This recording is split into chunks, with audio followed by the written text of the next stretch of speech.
नमस्ते।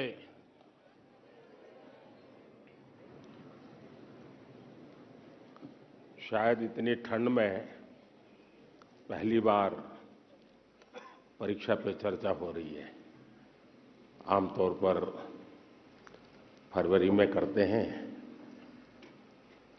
लेकिन अब विचार आया कि आप सबको 26 जनवरी का भी लाभ मिले। फायदा उठाया ना, जो बाहर के हैं उन्होंने गए थे कर्तव्य पथ पे। कैसा लगा? बहुत अच्छा लगा। अच्छा, घर जाके क्या बताएंगे? कुछ नहीं बताएंगे। अच्छा साथियों, समय ज्यादा लेता नहीं हूं मैं, लेकिन मैं इतना जरूर कहूंगा कि ये परीक्षा पे चर्चा मेरी भी परीक्षा है।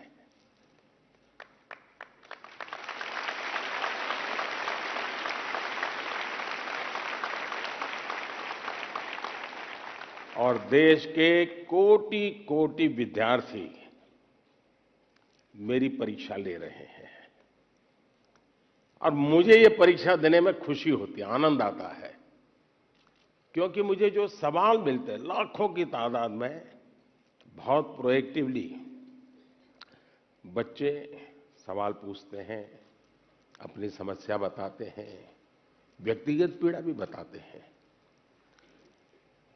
मेरे लिए बड़ा सौभाग्य है कि मेरे देश का युवा मन क्या सोचता है, किन उलझनों से गुजरता है, देश से उसकी अपेक्षाएं क्या है, सरकारों से उसकी अपेक्षाएं क्या है, उसके सपने क्या है, संकल्प क्या है। यानी सचमुच में मेरे लिए ये बहुत बड़ा खजाना है। और मैं तो मेरी सिस्टम को कहा हुआ है कि इन सारे सवालों को इकट्ठा करके रखिए। कभी 10-15 साल के बाद मौका मिलेगा तो उसको सोशल साइंटिस्टों के द्वारा उसका एनालिसिस करेंगे। और पीढ़ी बदलती जाती है, वैसे स्थितियां जैसे बदलती जाती हैं, वैसे उनके सपने, उनके संकल्प, उनकी सोच कैसे बहुत माइक्रो तरीके से बदलती है। इसका एक बहुत बड़ा थीसिस, शायद ही इतना सैंपल किसी के पास नहीं होगा जी तक। आप लोग मुझे सवाल पूछ करके भेजते हैं। चलिए, लंबी बातें नहीं करते हैं। मैं चाहूंगा कि कहीं से शुरू करें, ताकि हर बार मेरे पर एक शिकायत आती है कि साहब ये कार्यक्रम बहुत लंबा चलता है। आपका क्या मत है? लंबा चलता है? लंबा चलना चाहिए? अच्छा, मुझे और कोई काम करना नहीं है? अच्छा ठीक है, आप ही के लिए हूं। बताइए क्या करेंगे? कौन पहले पूछते हैं? दुनिया को बदलने की तमन्ना हो अगर, दुनिया को बदलने की तमन्ना हो अगर, दुनिया को नहीं खुद को बदलना सीखे। माननीय प्रधानमंत्री जी, आपका प्रेरक एवं ज्ञानवर्धक उद्बोधन सदैव हमें सकारात्मक ऊर्जा एवं विश्वास से भर देता है। आपके बृहद अनुभव एवं ज्ञानपूर्ण मार्गदर्शन की हम सब उत्सुकता से प्रतीक्षा कर रहे हैं। माननीय, आपके आशीर्वाद एवं अनुमति से हम इस कार्यक्रम का शुभारंभ करना चाहते हैं।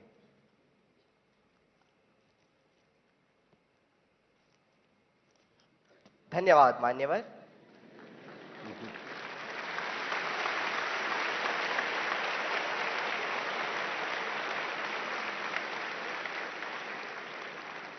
माननीय प्रधानमंत्री जी, अपनी समृद्ध सांस्कृतिक विरासत और स्थापत्य सौंदर्य के लिए प्रसिद्ध शहर मदुरई से अश्विनी एक प्रश्न पूछना चाहती हैं। अश्विनी, कृपया अपना प्रश्न पूछिए। Honorable Prime Minister Sir, Namaskar. My name is Ashwini. I am a student of Kendra Vidyalaya number 2 Madurai, Tamil Nadu. My question to you, sir, is how do I deal with my family disappointment if my results are not good? What if I don't get the marks I'm expecting? Being a good student is also not an easy job. Expectations of others become so high that the person who's giving exam gets so much stressed and they go into depression. Nowadays, it is common for students to cut their hands and become irritated, and there is no one they could trust with their feelings. Kindly guide me on this. Thank you, sir. Dhanyavad Ashwini. Honorable Prime Minister, sir. Navtesh Dagur hails from the heart of India's capital, Delhi, the imperial seat of several empires, with its charming blend of a grand medieval history and amazing architectural style. Navtesh is seated in the hall and wishes to discuss an identical issue through his question. Navtesh, please ask your question. Good morning, Honorable Prime Minister, sir. I am Navtesh Jagur of Kendra Vidyalaya, Pitampura, Delhi region.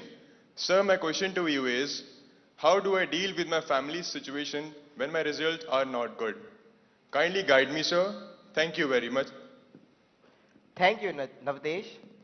माननीय प्रधानमंत्री जी, संसार को शांति और करुणा का संदेश देने वाले भगवान बुद्ध, गुरु गोविंद सिंह तथा वर्धमान महावीर की जन्मभूमि प्राचीन नगर पटना से प्रियंका कुमारी कुछ इसी प्रकार की समस्या से जूझ रही हैं और आपका मार्गदर्शन चाहती हैं। प्रियंका, कृपया अपना प्रश्न पूछिए। नमस्ते माननीय प्रधानमंत्री जी, मेरा नाम प्रियंका कुमारी है। मैं रवीन बालिका +2 विद्यालय से राजेंद्र नगर पटना से 11वीं की छात्रा हूँ। मेरा प्रश्न यह है कि मेरे परिवार में सब अच्छे नंबर से पास हुए हैं, मुझे भी अच्छा नंबर लाना है। इसके लिए मैं तनाव में चली गई हूँ, इसके लिए आप मुझे मार्गदर्शन दें। धन्यवाद। धन्यवाद प्रियंका। माननीय प्रधानमंत्री जी, अश्विनी, नवतेश एवं प्रियंका यह महसूस करते हैं कि यह महत्वपूर्ण मुद्दा कई छात्रों को प्रभावित करता है और इसे हल करने के लिए आपका मार्गदर्शन चाहते हैं। अश्विनी, आप क्रिकेट खेलती हैं क्या? क्रिकेट में गूगली बॉल होता है,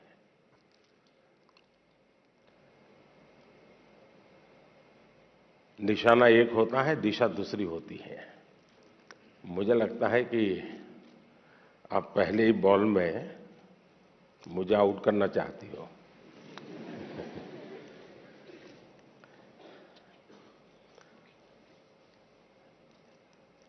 अगर परिवार के लोगों के आपके से बहुत अपेक्षाएं होना बहुत स्वाभाविक है और उसमें कुछ गलत भी नहीं है, लेकिन अगर परिवार के लोग अपेक्षाएं सोशल स्टेटस के कारण कर रहे हैं तो वो चिंता का विषय है। उनका सोशल स्टेटस का उन पर इतना दबाव होता है, उनके मन पे इतना प्रभाव होता है कि उनको लगता है कि जब सोसाइटी में जाएंगे तो बच्चों के लिए क्या बताएंगे, अगर बच्चे वीक हैं तो कैसे उनके सामने चर्चा करेंगे। और कभी-कभी माँ बाप भी आपकी क्षमता को जानने के बावजूद भी अपने सोशल स्टेटस के कारण अपने आसपास के साथियों दोस्तों में क्लब में जाते हैं, सोसाइटी में जाते हैं, कभी तालाब में कपड़े धोए जाते हैं, बैठते हैं, बातें करते हैं, बच्चों की बातें निकलती हैं, फिर उनको एक इन्फीरियरिटी कॉम्प्लेक्स आता है और इसलिए बाहर बहुत बड़ी बड़ी बातें बता देते हैं अपने बच्चों के लिए और फिर धीरे धीरे वो इंटरनलाइज कर लेते हैं और फिर घर में आकर के भी वही अपेक्षाएं करते हैं और समाज जीवन में ये सहज प्रवृत्ति बनी हुई है। दूसरा, आप अच्छा करेंगे तो भी हर कोई आपसे नई अपेक्षा करेगा। हम तो राजनीति में हैं, हम कितने ही चुनाव क्यों न जीत लें, लेकिन ऐसा दबाव पैदा किया जाता है कि हमें हारना ही नहीं है। 200 लाए हैं तो बोले 250 क्यों नहीं लाए, 250 लाए तो 300 क्यों नहीं लाए, 300 लाए तो 350 क्यों नहीं लाए। चारों तरफ से दबाव बनाया जाता है। लेकिन क्या हमें इन दबावों से दबना चाहिए क्या? पल भर सोचिए कि आपको जो दिन भर कहा जाता है, चारों तरफ से जो सुना जाता है, उसी में अपना समय बर्बाद करेंगे कि आप अपने भीतर देखेंगे, अपनी क्षमता, अपनी प्रायोरिटी, अपनी आवश्यकता, अपने इरादे, थोड़ा हर अपेक्षाओं को उसके साथ जोड़िए।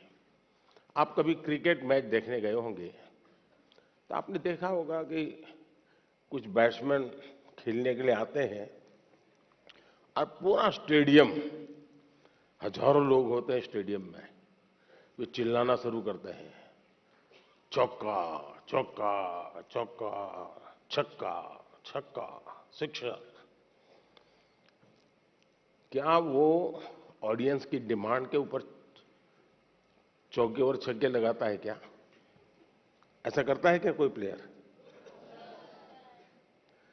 चिल्लाते रहे, कितना ही चिल्लाते रहे, उसका ध्यान उस बॉल पर ही होता है जो आ रहा है।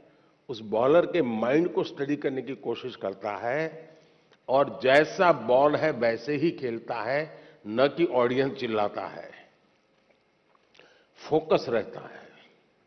अगर आप भी अपनी एक्टिविटी में फोकस रहते हैं तो ये आपके जो कुछ भी दबाव बनता है, अपेक्षाएं बनती हैं, कभी न कभी आप उसको मिटवित करेंगे, आप उस संकटों से बाहर आ जाएंगे।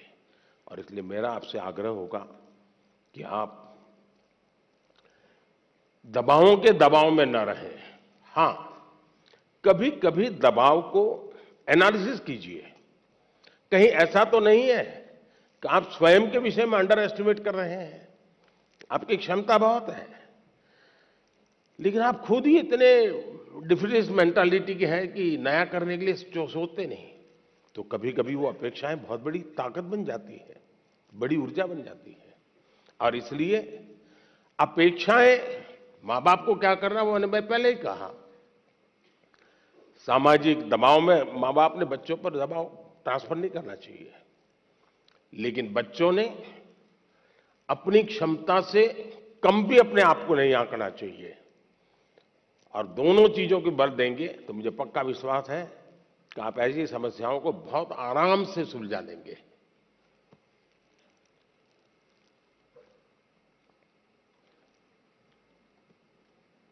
कहां गए एंकर?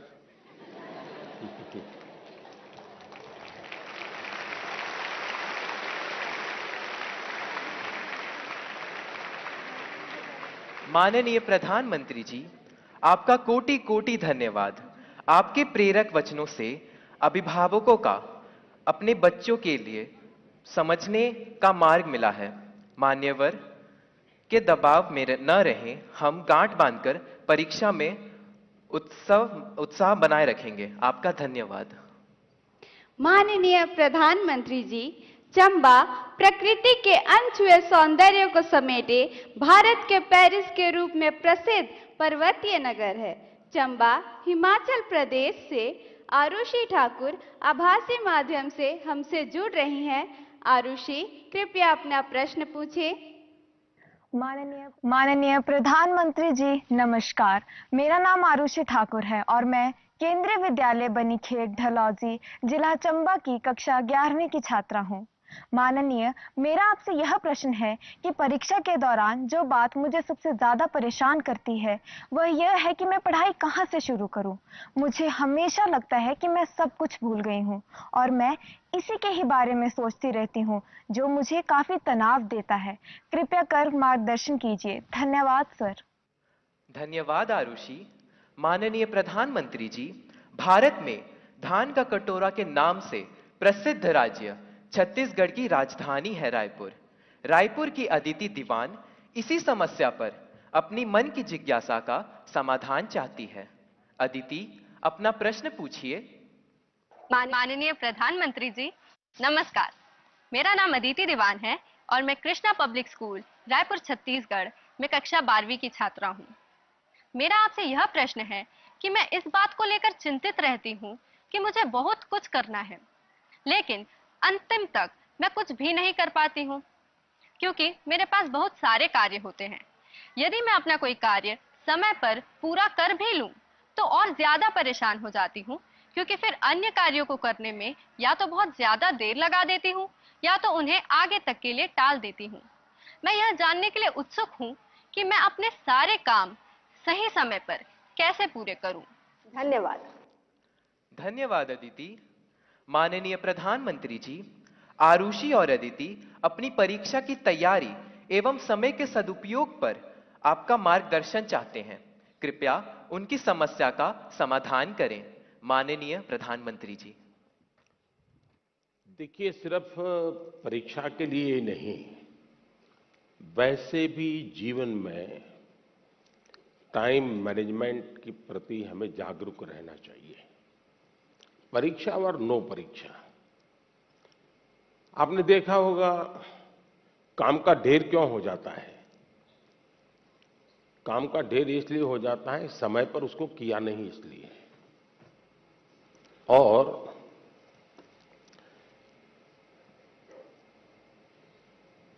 काम करने की कभी थकान नहीं होती है जी। काम करने से संतोष होता है। काम न करने से थकान लगती है। सामने दिखता है अरे इतना सारा काम, इतना सारा काम, और उसी की थकान लगती है। करना शुरू करें। दूसरा, आप कभी कागज पे अपना पेन पेंसिल लेके डायरी पे लिखिए। एक हफ्ते भर आप नोट कीजिए कि आप अपना समय कहां बिताते हैं। अगर पढ़ाई भी करते हैं तो कितना समय किस विषय को देते हैं, और उसमें भी शॉर्टकट ढूंढते हैं कि बेसिक में जाते हैं, बारीकियों में जाते हैं। थोड़ा अपना एक एनालिसिस कीजिए। मैं पक्का मानता हूं कि आपको ध्यान में आएगा कि आप जो आपकी पसंद की चीजें हैं उसी में सबसे ज्यादा समय लगाते हैं और उसी में खोए रहते हैं। फिर 3 विषय ऐसे हैं जो कम पसंद है लेकिन जरूरी है, वो फिर आपको बोझ लगेगा। मैंने 2-2 घंटे मेहनत की लेकिन ये तो हुआ नहीं।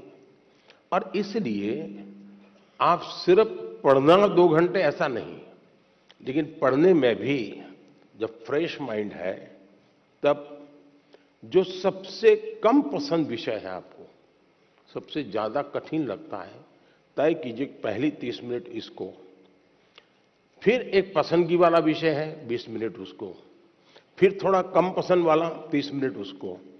आप ऐसा स्लैब बनाइए तो आपको रिलैक्सेशन भी मिलेगा और आपको धीरे धीरे उन विषयों पर रुचि बढ़ेगी जो आप नॉर्मली टालते हैं और अच्छे विषय में खोए रहते हैं।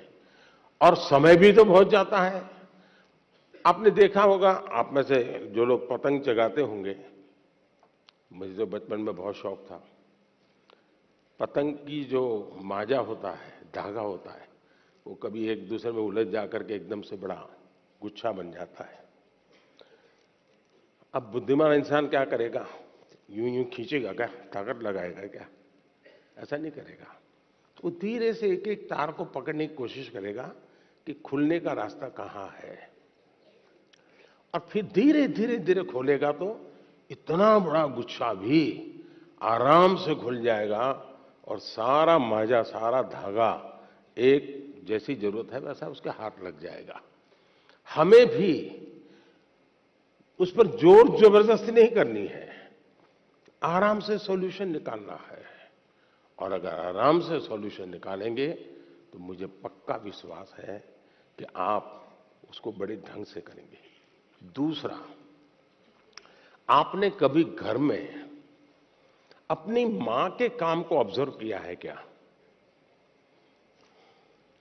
यूं तो आपको अच्छा लगता है कि जैसे स्कूल से आए तो मां ने सब रेडी करके रखा था, सुबह स्कूल जाना था तो मां ने सब तैयार करके रख दिया था, लगता तो बहुत अच्छा है।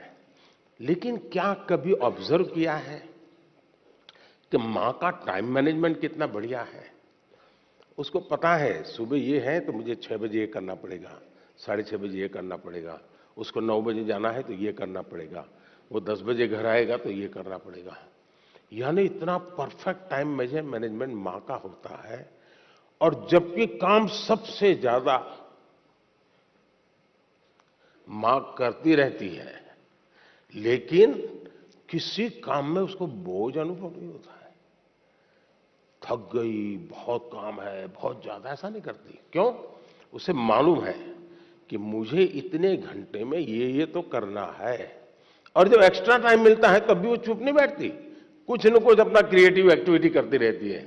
सुई धागा लेके बैठ जाएगी, कुछ तो करती रहेगी, रिलैक्स करने के लिए भी उसने व्यवस्था रखती है।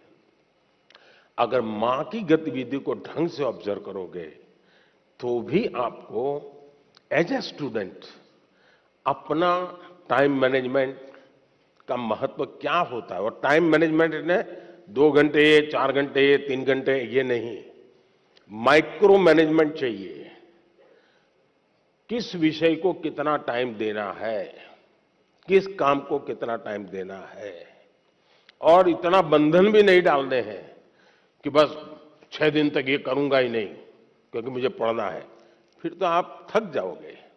आप ढंग से उसको डिस्ट्रीब्यूट कीजिए समय को, जरूर आपको लाभ होगा। धन्यवाद।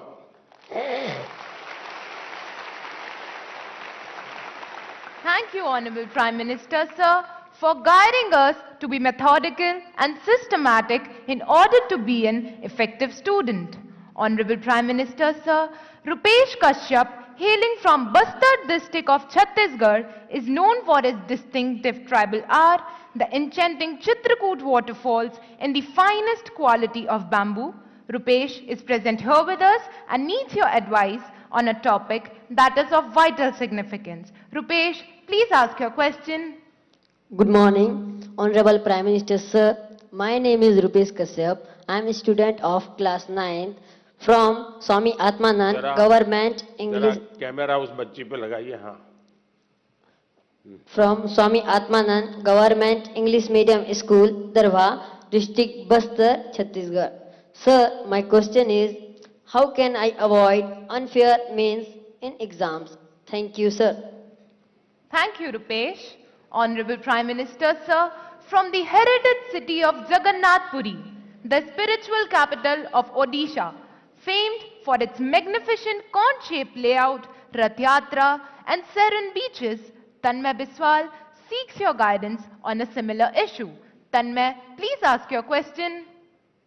Honorable Prime Minister, sir, Namaskar. My name is Tanmay Biswal. I am a student of Jawahar Navodaya Vidyalaya, Konark, Puri, Odisha.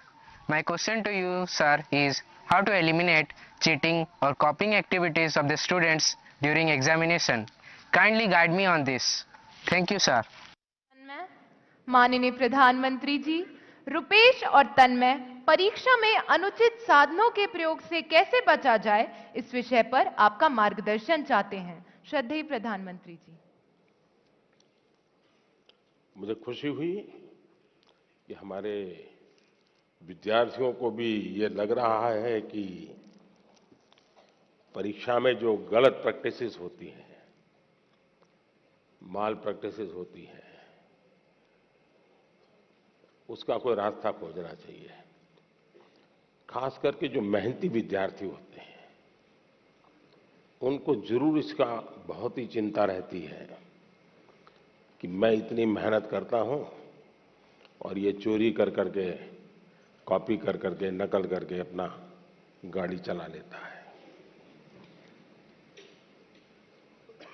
पहले भी शायद चोरी तो करते होंगे लोग, नकल तो करते होंगे, लेकिन छुप छुप करके करते होंगे। अब तो बड़े गर्व से कहते हैं कि आज सुपरवाइजर को बुद्धू बना दिया।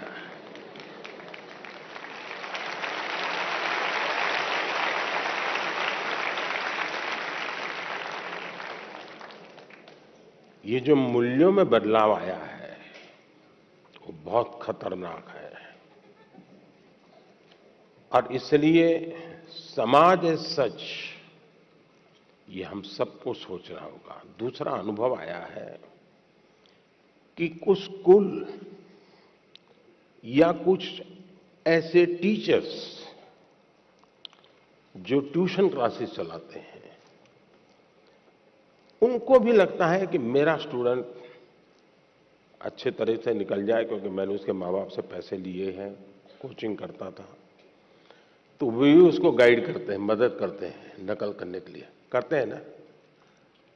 ऐसे टीचर होते हैं ना? नहीं होते? तो बोलिए ना। हाँ। और उसके कारण भी दूसरा मैंने देखा है कि कुछ स्टूडेंट पढ़ने में तो टाइम नहीं लगाते, लेकिन नकल करने के तरीके ढूंढने में बड़े क्रिएटिव होते हैं।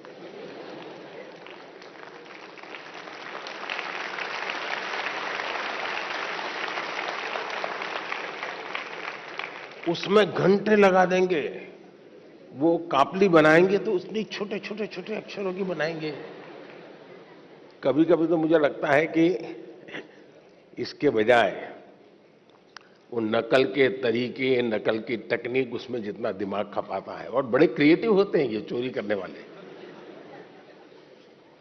इसके बजाय अगर उतना ही समय उसी क्रिएटिविटी को, टैलेंट को सीखने में लगा देता तो शायद वो अच्छा कर पाता। किसी ने उसको गाइड करना चाहिए था, किसी ने उसको समझाना चाहिए था। दूसरा ये बात समझ के चले,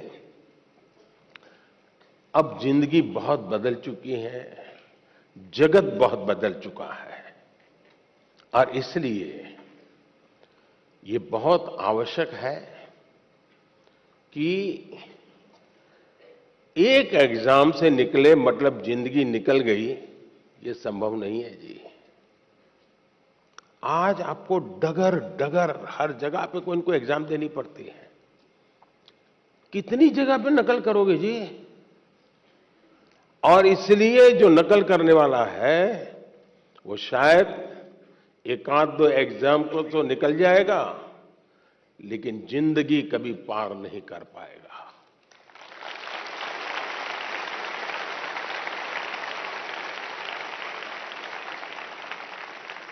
नकल से जिंदगी नहीं बन सकती है। हो सकता है एग्जाम में मार्क्स इधर उधर करके ले आए, लेकिन कहीं न कहीं तो क्वेश्चनेबल होगा ही। और इसलिए ये वातावरण हमको बनाना होगा कि एक आध एग्जाम में तुमने नकल की, हो गया तुम निकल गए, लेकिन आगे चल करके शायद तुम जिंदगी में फंसे रहोगे। दूसरा, जो विद्यार्थी कड़ी मेहनत करते हैं उनसे भी मैं कहूंगा कि आपकी मेहनत आपकी जिंदगी में रंग लाएगी। हो सकता है कोई ऐसा ही फालतू 2-4 मार्क्स आपसे ऊपर ले जाएगा, लेकिन वो कभी भी आपकी जिंदगी की रुकावट नहीं बन पाएगा। आपके भीतर की जो ताकत है, आपके भीतर की जो ताकत है, वही ताकत आपको आगे ले जाएगी। कृपा करके उसको तो फायदा हो गया, चलो मैं भी उस रास्ते पर चल पड़ूं, ऐसा कभी मत करना, कभी मत करना दोस्तों। एग्जामें तो आती हैं जाती हैं, हमें जिंदगी जीनी है, जी भर के जीनी है, जीतते जीतते जिंदगी जीनी है। और इसलिए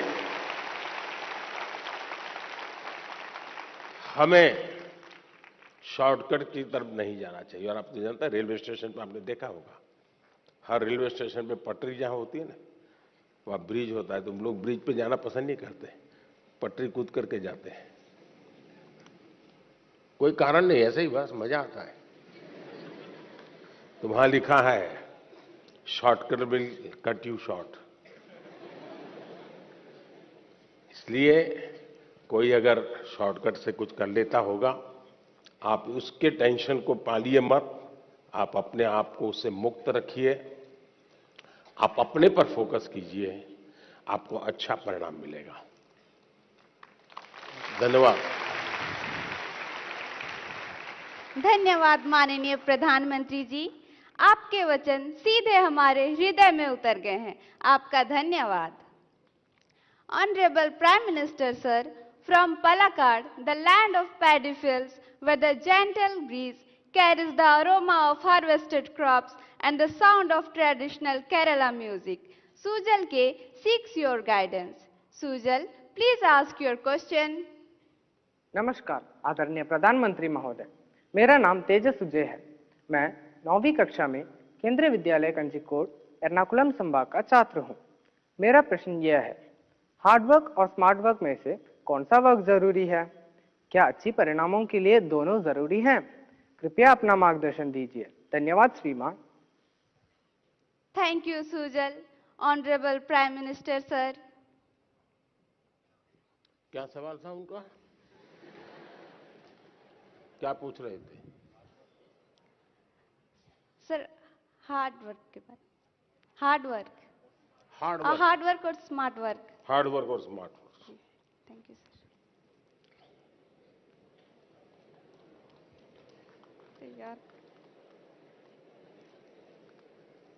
अच्छा, आपने बचपन में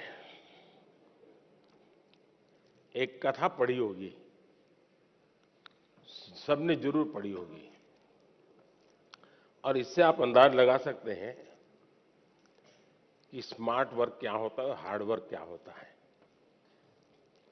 हम बचपन में थे तो एक कथा सुना पढ़ाते थे कि एक घड़े में पानी था, पानी जरा गहरा था और एक कौवा पानी पीना चाहता था, लेकिन अंदर वो पहुंच नहीं पाता था।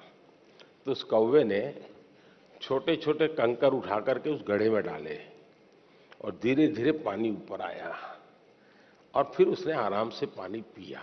सुना है ये कथा?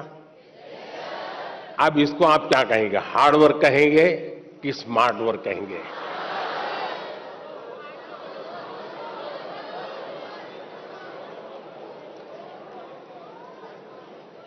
और देखिए, ये जब कथा लिखी गई ना, तब स्ट्रॉ नहीं था, वरना एक कौवा बाजार में जाके स्ट्रॉ लेके आता। देखिए, कुछ लोग होते हैं जो हार्ड वर्क ही करते रहते हैं, कुछ लोग होते हैं जिनके जीवन में हार्ड वर्क का नामो निशान नहीं होता है, कुछ लोग होते हैं जो हार्डली स्मार्ट वर्क करते हैं, और कुछ लोग होते हैं जो स्मार्टली हार्ड वर्क करते हैं।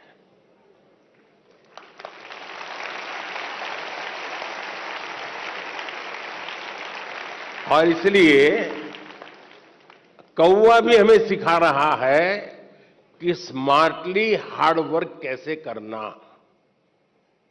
और इसलिए हमें हर काम को, पहले काम को बारीकी से समझिए।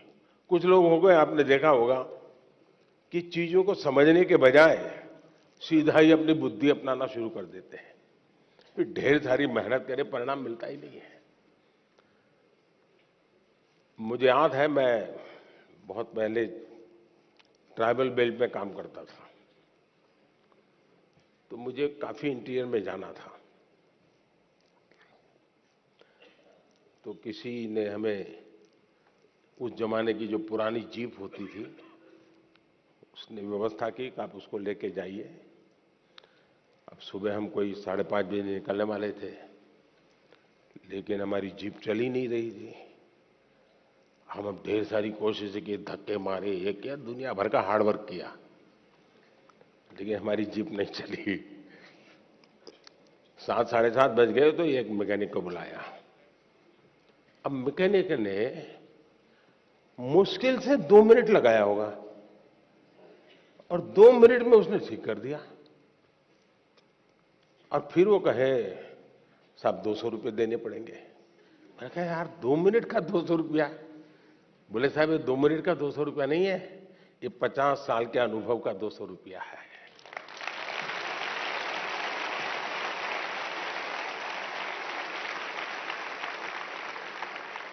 अब हम हार्ड वर्क कर रहे थे, जीप नहीं चल रही थी। उसने स्मार्टली थोड़े से बोल्ट टाइट करने थे, हार्डली उसको 2 मिनट लगा होगा जी, गाड़ी चल गई। कहने का तात्पर्य यह है कि हर चीज बड़ी मेहनत मजदूरी से करेंगे तो होगा, ऐसा आपने देखा होगा। पहलवान जो होते हैं, जो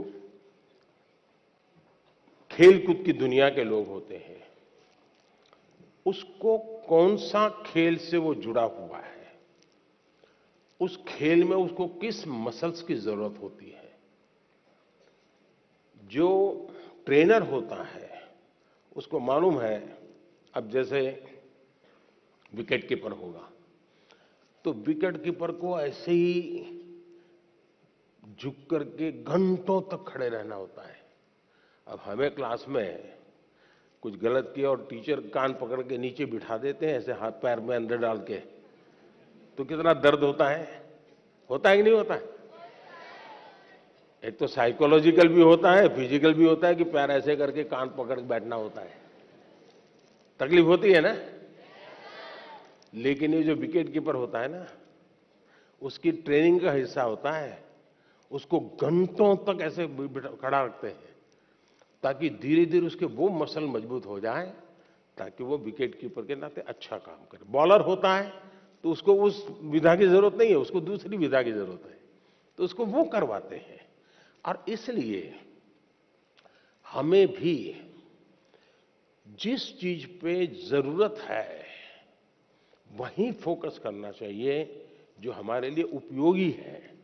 हर चीज प्राप्त करने की कोशिश से मेहनत बहुत लगेगी, हाथ पैर ऊंचे करते रहो, दौड़ते रहो, टिकना करो, फलाना करो। जनरल हेल्थ के लिए, फिटनेस के लिए ठीक है, लेकिन अगर मुझे अचीव करना है तो उन स्पेसिफिक एरियाज को मुझे एड्रेस करना होगा। और ये जिसको समझ होती है वो परिणाम भी देता है। अगर बॉलर है और उसके ये मसल्स ठीक नहीं है तो कहां बॉलिंग कर पाएगा, कितनी ओवर कर पाएगा। जो लोग वेट लिफ्टिंग करते हैं उनके अलग प्रकार के मसल्स को मजबूत करना होता है। हार्ड वर्क तो वो भी करते हैं, लेकिन वो स्मार्टली हार्ड वर्क करते हैं, और स्मार्टली हार्ड वर्क करते हैं तब जाकर के परिणाम मिलता है। बहुत बहुत धन्यवाद। Thank you, Honorable Prime Minister, sir, for your insightful guidance on choosing consistent hard work in our lives. माननीय प्रधानमंत्री जी, गुरु द्रोणाचार्य के नाम से विख्यात साइबर सिटी हरियाणा के प्रसिद्ध औद्योगिक नगर गुरुग्राम की छात्रा जोविता पात्रा सभागार में उपस्थित है और आपसे प्रश्न पूछना चाहती है। जोविता, कृपया अपना प्रश्न पूछें। Namaskar, Honorable Prime Minister Sir. My name is Jovita Patra and I am a student of class 10th of Jawahar Navodaya Vidyalaya, Gurugram, Haryana. It's my privilege and great honor to participate in the Pariksha Pe Charcha 2023. Honorable Prime Minister Sir, my question to you is, being an average student, how can I focus on my studies? Kindly guide me on this issue. Thank you, sir. धन्यवाद जोविता। माननीय प्रधानमंत्री जी, जोविता पात्रा एक average student आपसे exam में कैसे बेहतर करे इसके बारे में आपसे मार्गदर्शन चाहते हैं। कृपया उनका मार्गदर्शन करें। माननीय प्रधानमंत्री जी। सबसे पहले तो मैं आपको बधाई देता हूं कि आपको पता है कि आप एवरेज हैं।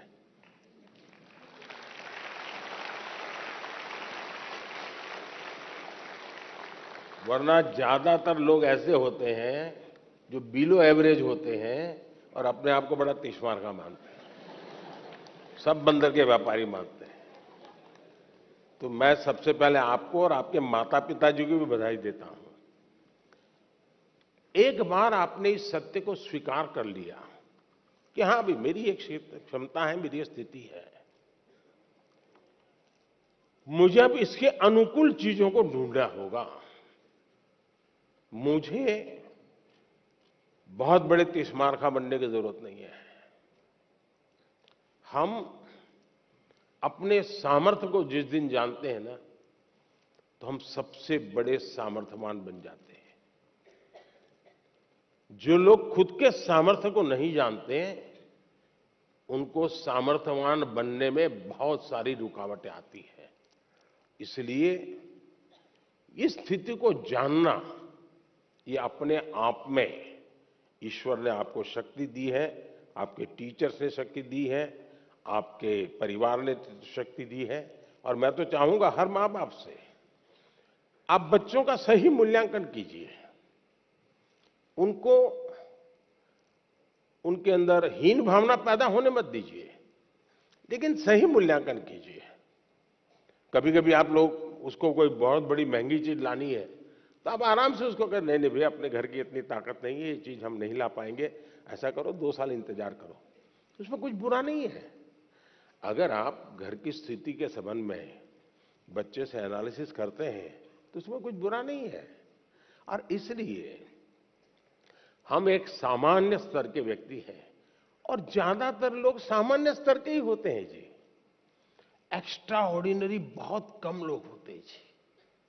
लेकिन सामान्य लोग असामान्य काम करते हैं, और जब सामान्य व्यक्ति असामान्य काम करते हैं तब वो कहीं ऊंचाई पर चले जाते हैं, एवरेज के मानदंड को तोड़ करके निकल जाते हैं।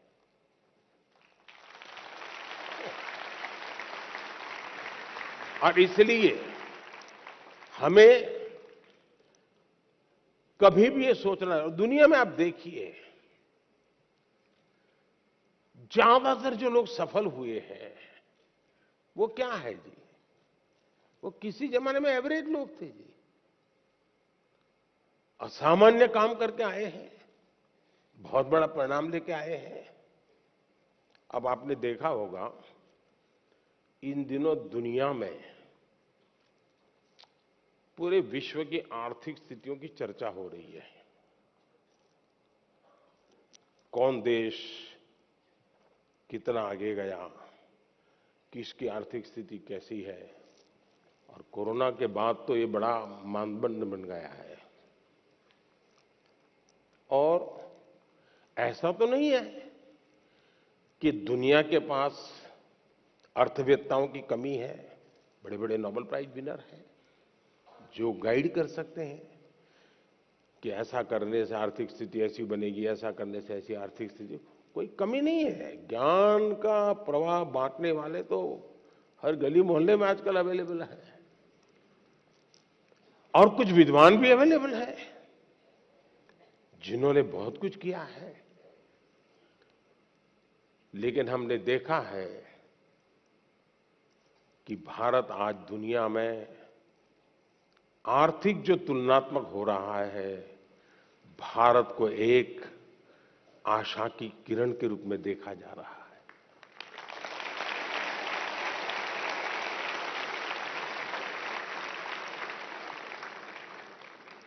आपने 2-3 साल पहले देखा होगा, हमारी सरकार के विषय में यही लिखा जाता था कि इनके पास कोई इकोनॉमिस्ट नहीं है, सब एवरेज लोग हैं, प्राइम मिनिस्टर को भी इकोनॉमिक्स का कोई ज्ञान नहीं, ऐसा ही लिखा जाता था। आप पढ़ते हैं कि नहीं पढ़ते ऐसा? लेकिन आज दुनिया में वही देश जिसको एवरेज कहा जाता था, वो देश आज दुनिया में चमक रहा है दोस्तों।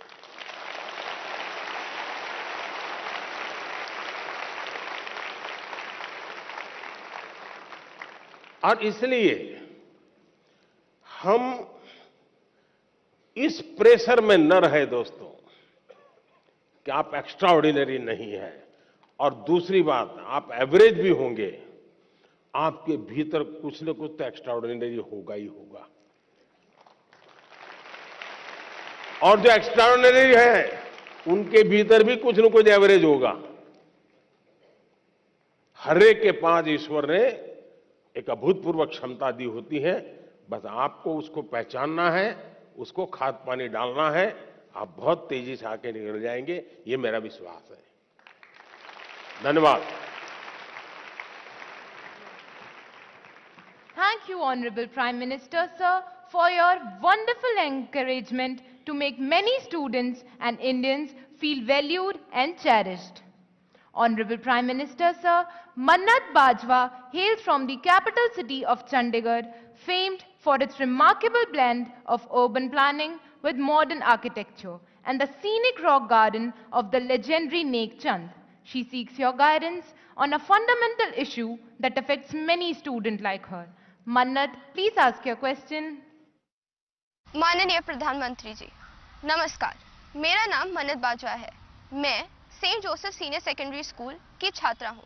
मेरा आपसे प्रश्न यह है कि जब मैं अपने आप को आप जैसे प्रतिष्ठित स्थान पर रखकर कल्पना करती हूँ, जहाँ भारत जैसे देश को चलाना, जहाँ इतनी बड़ी जनसंख्या है और जहाँ अपनी राय रखने वालों की बहुतायत है, आपके बारे में नकारात्मक राय रखने वाले लोग भी हैं।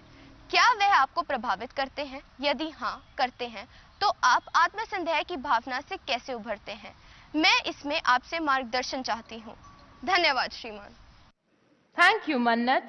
Honorable Prime Minister, sir, Astami Sen resides in South Sikkim, an area famous for its tea gardens, breathtaking beauty, and tranquil, undisturbed, snow-clad Himalayas.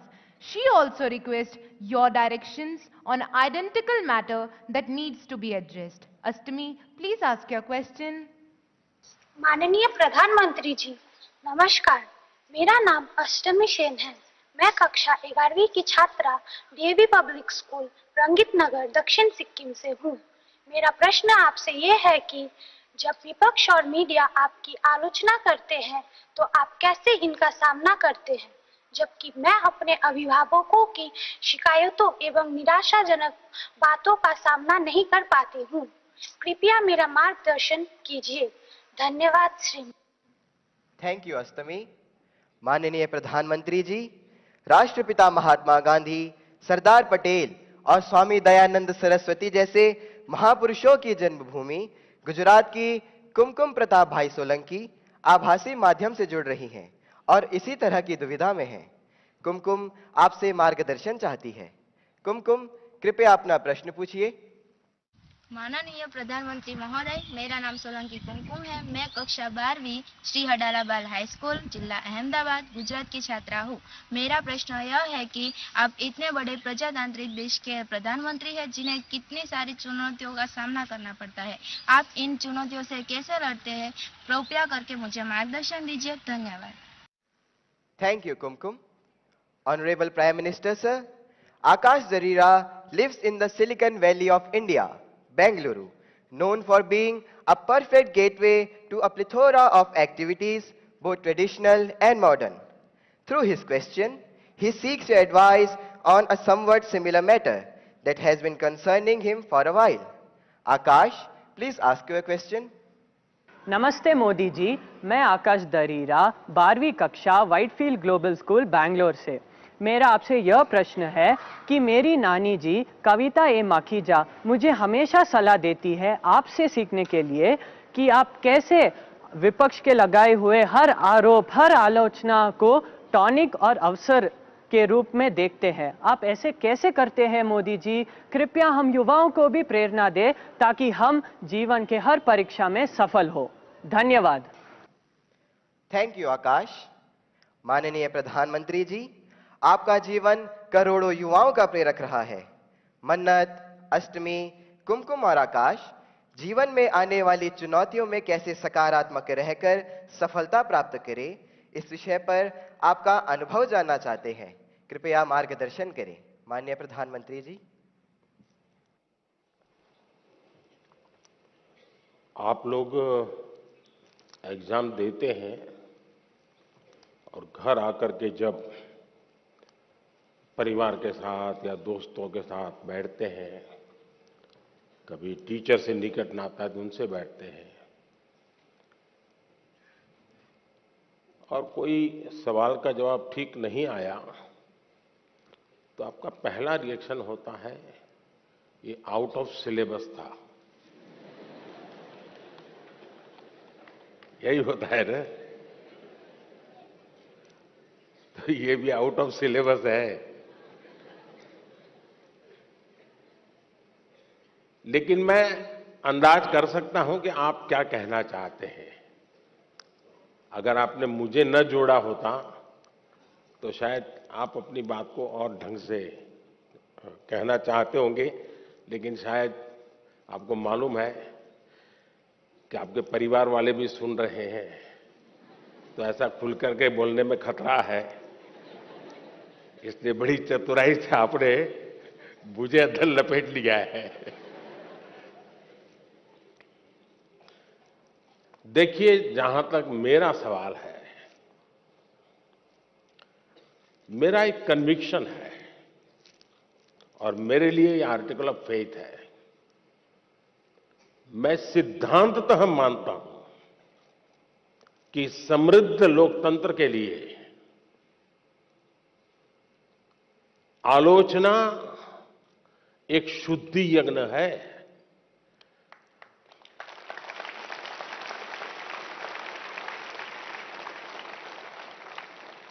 आलोचना ये समृद्ध लोकतंत्र की पूर्व शर्त है, और इसलिए आपने देखा होगा टेक्नोलॉजी में ओपन सोर्स टेक्नोलॉजी होती है, मालूम है ना? ओपन सोर्स होता है, उसमें सब लोग अपनी अपनी चीजें डालते हैं, और ओपन सोर्स टेक्नोलॉजी के माध्यम से ये अलाउ किया जाता है कि देखिए भी हमने ये किया है, हम यहां जाकर के अटके हैं, हो सकता है कुछ कमियां होगी, तो लोग उसके अंदर अपने अपने टेक्नोलॉजी को इंसर्ट करते हैं, और काफी लोगों के प्रयास से वो एकदम से समृद्ध एक सॉफ्टवेयर बन जाता है। ये ओपन सोर्स आजकल बहुत ही ताकतवर एक इंस्ट्रूमेंट माना जाता है। उसी प्रकार से कुछ कंपनियां अपनी प्रोडक्ट को मार्केट में रखती है और चैलेंज करती है कि उसमें जो कमियां हैं वो दिखाएगा, उसको हम इनाम देंगे। बाउंड सिस्टम की व्यवस्था खड़ी हुई है। इसका मतलब ये हुआ कि हर कोई चाहता है कि कमियां जो हो उससे मुक्ति का रास्ता कोई इंगित करे तो होगा ना। लेकिन कभी कभी क्या होता है, आलोचना करने वाला कौन है उस पर सारा मामला सेट हो जाता है। जैसे मान लीजिए आप यहां स्कूल के अंदर फैंसी ड्रेस कंपटीशन है, और आपने बड़े चाव से बढ़िया फैंसी ड्रेस पहन करके गए, और आपका प्रिय दोस्त है, एकदम प्रिय दोस्त, जिसकी बात आपको हमेशा अच्छी लगती है, वो कहेगा यार तुमने ऐसा क्या पहना, ये अच्छा नहीं लग रहा है। तो आपका एक रिएक्शन होगा।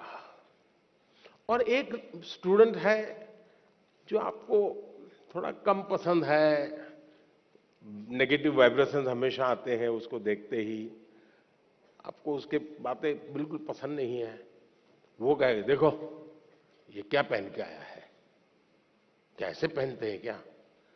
तो आपका एक दूसरा रिएक्शन होगा। क्यों? जो अपना है वो कहता है तो आप उसको पॉजिटिव लेते हैं उस आलोचना को, लेकिन जो आपको पसंद नहीं है वो वही कह रहा है, लेकिन आपको गुस्सा आता है, तू कौन होता है, मेरी मर्जी। ऐसा ही होता है ना। उसी प्रकार से आप आलोचना करने वाले आदतन करते रहते हैं, तो उनको एक बक्से में डाल दीजिए, दिमाग खपाइए मत ज्यादा, क्योंकि उनका इरादा कुछ और है। अब घर में आलोचना होती है क्या? मैं समझता हूं कुछ गलती हो रही है। घर में आलोचना नहीं होती है, ये दुर्भाग्य का विषय है। आलोचना करने के लिए माँ बाप को भी बहुत अध्ययन करना पड़ता है, आपको ऑब्जर्व करना पड़ता है, आपके टीचर को मिलना पड़ता है, आपके दोस्तों की आदतें जाननी पड़ती है, आपकी दिनचर्या को समझना करना पड़ता है, आपको फॉलो करना पड़ता है, आपका मोबाइल फोन पर कितना टाइम जा रहा है, स्क्रीन पर कितना टाइम जा रहा है, सारा बहुत बारीकी से कुछ न बोलते हुए माँ बाप ऑब्जर्व करते हैं। फिर कभी आप किस अच्छे मूड में होते हैं वो देखते हैं, और जब अच्छे मूड में होते हैं, अकेले होते हैं, तब प्यार से वो कहते हैं, अरे यार देख बेटे, तुझ में इतनी क्षमता है, इतना सामर्थ्य है, देख तेरी शक्ति यहाँ क्यों जा रही है। तो वो सही जगह पे वो रजिस्टर होता है, वो आलोचना काम आ जाए। लेकिन आजकल माँ बाप को टाइम नहीं है, वो आलोचना नहीं करते, टोका टोकी करते हैं। और जो गुस्सा आपको आता है ना, वो टोका टोकी का आता है, कुछ भी करो।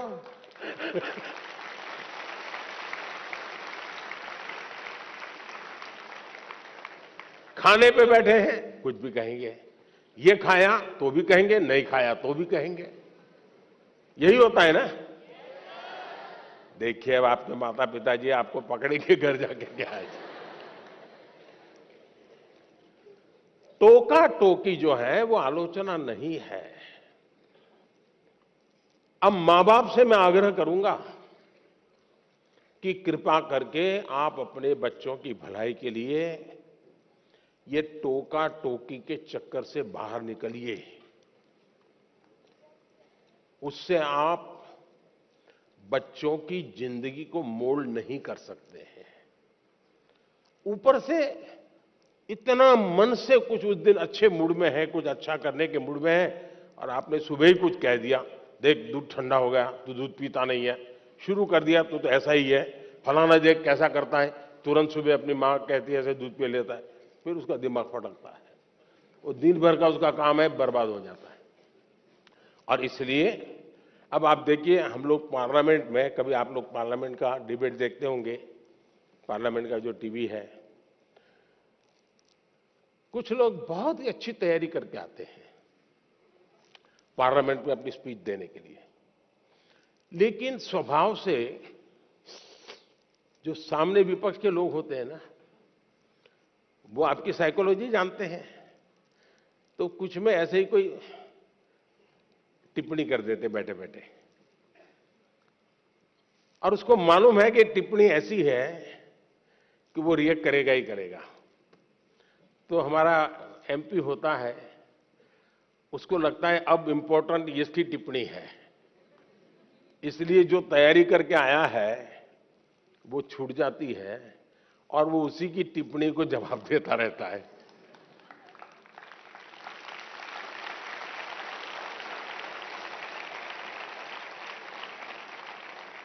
और अपना पूरी बर्बादी कर देता है।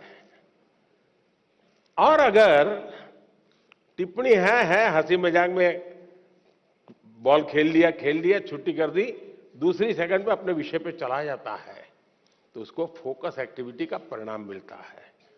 और इसलिए हमें अपना फोकस छोड़ना नहीं चाहिए। दूसरी बात है, देखिए आलोचना करने के लिए बहुत मेहनत करनी पड़ती है, बहुत अध्ययन करना पड़ता है, उसका एनालिसिस करना पड़ता है, कंपैरिजन करनी पड़ती है, भूतकाल देखना पड़ता है, वर्तमान देखना पड़ता है, भविष्य देखना पड़ता है, बड़ी मेहनत करनी पड़ती है, तब जाके आलोचना संभव होती है। और इसलिए आजकल शॉर्टकट का जमाना है। ज्यादातर लोग आरोप करते हैं, आलोचना नहीं करते। आरोप और आलोचना के बीच में बहुत बड़ी खाई है। हम आरोपों को आलोचना न समझे। आलोचना तो एक प्रकार से वो न्यूट्रिएंट है जो हमें समृद्ध करता है। आरोप वो चीजें हैं जिसको हमने आरोप लगाने वालों को गंभीरता से लेने की जरूरत नहीं है, समय बर्बाद की जरूरत नहीं है, लेकिन आलोचना को कभी लाइट नहीं लेना चाहिए। आलोचना को हमेशा मूल्यवान समझना चाहिए। वो हमारी जिंदगी को बनाने के लिए बहुत काम आती है। और अगर हम ईमानदार हैं, हमने प्रामाणिक सत्यनिष्ठा से काम किया है, समाज के लिए काम किया है, निश्चित मकसद के लिए काम किया है, तो आरोपों की बिल्कुल परवाह मत कीजिए दोस्तों। मैं समझता हूं आपकी एक बहुत बड़ी ताकत बन जाएगी। बहुत बहुत धन्यवाद।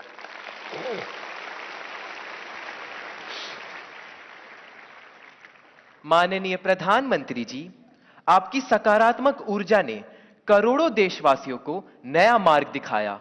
आपका धन्यवाद। माननीय प्रधानमंत्री जी, तालों के शहर भोपाल के दीपेश अहिरवार आभासी माध्यम से हमसे जुड़े हुए हैं एवं माननीय प्रधानमंत्री जी से प्रश्न पूछना चाहते हैं। दीपेश, कृपया अपना प्रश्न पूछे। माननीय प्रधानमंत्री जी नमस्कार, मेरा नाम दीपेश अहिरवार है। मैं शासकीय उच्चतर माध्यमिक विद्यालय अहमदाबाद कोलकाता भोपाल का कक्षा 10वीं का छात्र हूँ। आजकल बच्चों में काल्पनिक खेल और इंस्टाग्राम की लत एक सामान्य सी बात हो गई है। ऐसे समय में हम अपनी पढ़ाई पर कैसे ध्यान केंद्रित करें? माननीय सर, मेरा आपसे यह प्रश्न है कि हम बिना ध्यान भटकाए अपनी पढ़ाई पर कैसे ध्यान केंद्रित करें? मैं इस संबंध में आपसे मार्गदर्शन चाहता हूँ। धन्यवाद। धन्यवाद दीपेश। माननीय प्रधानमंत्री जी, अदिताभ गुप्ता का प्रश्न इंडिया टीवी द्वारा चुना गया है। अदिताभ हमसे आभासी माध्यम से जुड़े रहे हैं। अदिताभ, अपना प्रश्न पूछिए। मेरा नाम अदिताभ गुप्ता है। मैं 10th क्लास में पढ़ता हूँ। जैसे कि टेक्नोलॉजी बढ़ती जा रही है, वैसे भी हमारी डिस्ट्रैक्शन जो है वो और ज़्यादा बढ़ती जा रही है। हमारा फोकस पढ़ाई पे कम होता है और सोशल मीडिया पे ज़्यादा होता है। तो मेरा आपसे ये सवाल है कि हम पढ़ाई पे कैसे फोकस करें और सोशल मीडिया पे कम करें, क्योंकि आपके टाइम पे इतनी ज़्यादा डिस्ट्रैक्शंस नहीं होती थी जितनी अभी हमारे टाइम पे है। धन्यवाद अदिताभ। Honorable Prime Minister Sir, the next question comes from Kamakshi Rai on a subject that is central to many students. Her question has been selected by Republic TV. Kamakshi, please ask your question. Greetings, Prime Minister and everyone. I am Kamakshi Rai, studying in class 10th from Delhi. My question to you is, what are the different ways that can be adopted by a student to not easily get distracted during their exam times? Thank you. धन्यवाद कामाक्षी। माननीय प्रधानमंत्री जी, इस प्रश्न का चुनाव जी TV द्वारा किया गया है। मनन मित्तल हमसे आभासी माध्यम से जुड़े हैं। मनन, कृपया अपना प्रश्न पूछिए। नमस्ते प्रधानमंत्री जी, मैं मनन मित्तल डीपीएस बैंगलोर साउथ से बोल रहा हूं। मुझे आपसे एक प्रश्न है। ऑनलाइन पढ़ाई करते वक्त बहुत सारे डिस्ट्रैक्शंस होते हैं, जैसे कि ऑनलाइन गेमिंग वगैरह वगैरह। हम इससे कैसे बचें? ये स्टूडेंट है क्या?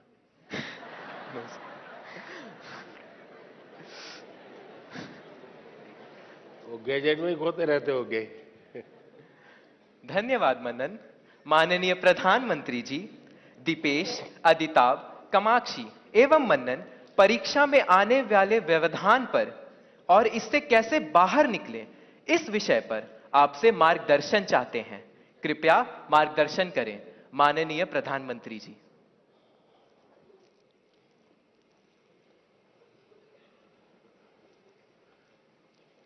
सबसे पहले तो निर्णय ये करना है कि आप स्मार्ट हैं कि गैजेट स्मार्ट है।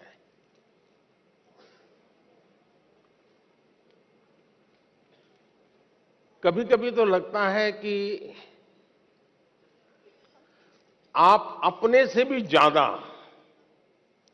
गैजेट्स को ज्यादा स्मार्ट मान लेते हैं और गलती वहीं से शुरू हो जाती है। आप विश्वास करिए, परमात्मा ने आपको बहुत शक्ति दी है। आप स्मार्ट हैं।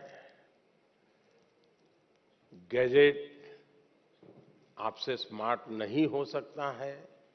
आपकी जितनी स्मार्टनेस ज्यादा होगी, उतना गैजेट का सही उपयोग आप कर पाएंगे। वो एक इंस्ट्रूमेंट है जो आपकी गति में नई तेजी लाता है। ये अगर हमारी सोच बनी रही तो मैं समझता हूं कि शायद आप उससे छुटकारा पाएंगे। दूसरा, देश के लिए बहुत बड़ी चिंता का विषय है जी। मुझे कोई बता रहा था कि भारत में एवरेज 6 घंटे लोग स्क्रीन पे लगाते हैं। 6 घंटे। अब जो इसका बिजनेस करते हैं उनके लिए तो खुशी की बात है। जब मोबाइल फोन पर टॉक टाइम होता था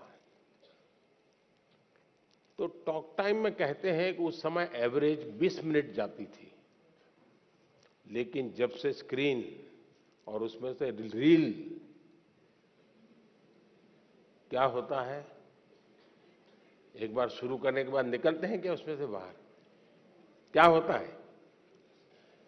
नहीं बोलेंगे।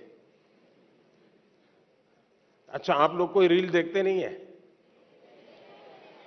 नहीं देखते हैं ना? तो फिर शर्माते क्यों हो, बताओ ना। निकलते हैं क्या बाहर अंदर से? देखिए, हमारी क्रिएटिव उम्र और हमारी क्रिएटिविटी का सामर्थ्य अगर एवरेज हिंदुस्तान में 6 घंटे स्क्रीन पर जाए तो ये बहुत चिंता का विषय है। एक प्रकार से गैजेट हमें गुलाम बना देता है। हम उसके गुलाम बनकर के जी नहीं सकते हैं। परमात्मा ने हमें एक स्वतंत्र अस्तित्व दिया है, स्वतंत्र व्यक्तित्व दिया है, और इसलिए हमें सचेत रहना चाहिए कि कहीं मैं इसका गुलाम तो नहीं हूं। आपने देखा होगा, आप कभी भी देखे होंगे, मेरे हाथ में कभी कोई मोबाइल फोन शायद आप रेयरली कभी देखा होगा, रेयरली। मैंने क्यों अपने आप को संभाल के रखा हुआ है, जबकि मैं एक्टिव बहुत हूं, लेकिन उसके लिए समय मैंने तय किया हुआ है। उस समय के बाहर मैं ज्यादा नहीं करता हूं, और इसलिए लोग तो मैंने देखा है, अच्छी मीटिंग चल रही है, बहुत अच्छी, और थोड़ा सा वाइब्रेशन आया तो ऐसे निकाल के देखता है। मैं समझता हूं कि हमने खुद ने कोशिश करनी चाहिए कि हम इन गैजेट्स के गुलाम नहीं बनेंगे। मैं एक स्वतंत्र व्यक्तित्व हूं, मेरा स्वतंत्र अस्तित्व है, और उसमें से जो मेरे काम की चीज है उस तक ही मैं सीमित रहूंगा। मैं टेक्नोलॉजी का उपयोग करूंगा, मैं टेक्नोलॉजी से भागूंगा नहीं, लेकिन मैं उसकी उपयोगिता और आवश्यकता अपने मुताबिक करूंगा। अब मान लीजिए आपने ऑनलाइन डोसा बनाने की बढ़िया रेसिपी पढ़ ली, घंटा लगा दिया, कौन कौन से इंग्रेडिएंट्स होते हैं वो भी कर लिया, पेट भर जाएगा क्या? भर जाएगा क्या? नहीं भरेगा ना। उसके लिए तो डोसा बना के खाना पड़ेगा ना। और इसलिए गैजेट जो परोसता है वो आपको पूर्णता नहीं देता है। आपके भीतर का सामर्थ्य, अब आपने देखा होगा पहले के जमाने में बच्चे बड़े आराम से पहाड़ा कर देते थे, पहाड़ा बोलते हैं ना, हैं? और बड़े आराम से बोलते थे। और मैंने देखा है कि जो भारत के बच्चे विदेश जाते थे ना, तो विदेश के लोगों को बड़ा आश्चर्य होता था कि ये कैसे इतना पहाड़ा बोल देता है। अब उसको कुछ लगता नहीं था। अब आप देखिए धीरे धीरे क्या हाल हो गया है, हमें पहाड़ा बोलने वाला बच्चा ढूंढना पड़ता है। क्यों? उसको अब आ गया है, हो गया। यानी हम अपनी क्षमता खो रहे हैं। हमें अपनी क्षमता खोए बिना क्षमता को आगे बढ़ाना, ये हमें कॉन्शियसली प्रयास करना पड़ेगा। अदरवाइज धीरे धीरे धीरे करके वो विधा खत्म हो जाएगी। हमारी कोशिश होनी चाहिए कि हम अपने आप को लगातार टेस्ट करते रहें, मुझे ये आता है कि नहीं आता है। वरना तो आजकल तो आर्टिफिशियल इंटेलिजेंस के इतने प्लेटफॉर्म आए हैं कि आपको कुछ करने की जरूरत नहीं है। उस प्लेटफॉर्म पे जाकर के चैट पर चले जाएंगे तो आपको दुनिया भर की चीजें बता करके दे देता है वो। अब तो गूगल से भी एक स्टेप आगे चला गया है। अगर आप उसमें फंस गए तो आपकी क्रिएटिविटी खत्म हो जाएगी। और इसलिए मेरा तो आग्रह रहेगा कि आप, दूसरा, हमारे यहां आरोग्य का जो शास्त्र है पुरातन भारत में आरोग्य का, उसमें उपवास की परंपरा होती है कि कुछ जरा ऐसा लगता है तो ऐसा करो, आप फास्टिंग करो। कुछ हमारे देश में कुछ रिलीजियस रिचुअल्स में भी होता है फास्टिंग करो। अब वक्त बदल चुका है तो मैं आपको कहूंगा, क्या आप हफ्ते में कुछ दिन या दिन में कुछ घंटे ये टेक्नोलॉजी का फास्टिंग कर सकते हैं क्या? कि उतने घंटे उसकी तरफ जाएंगे ही नहीं।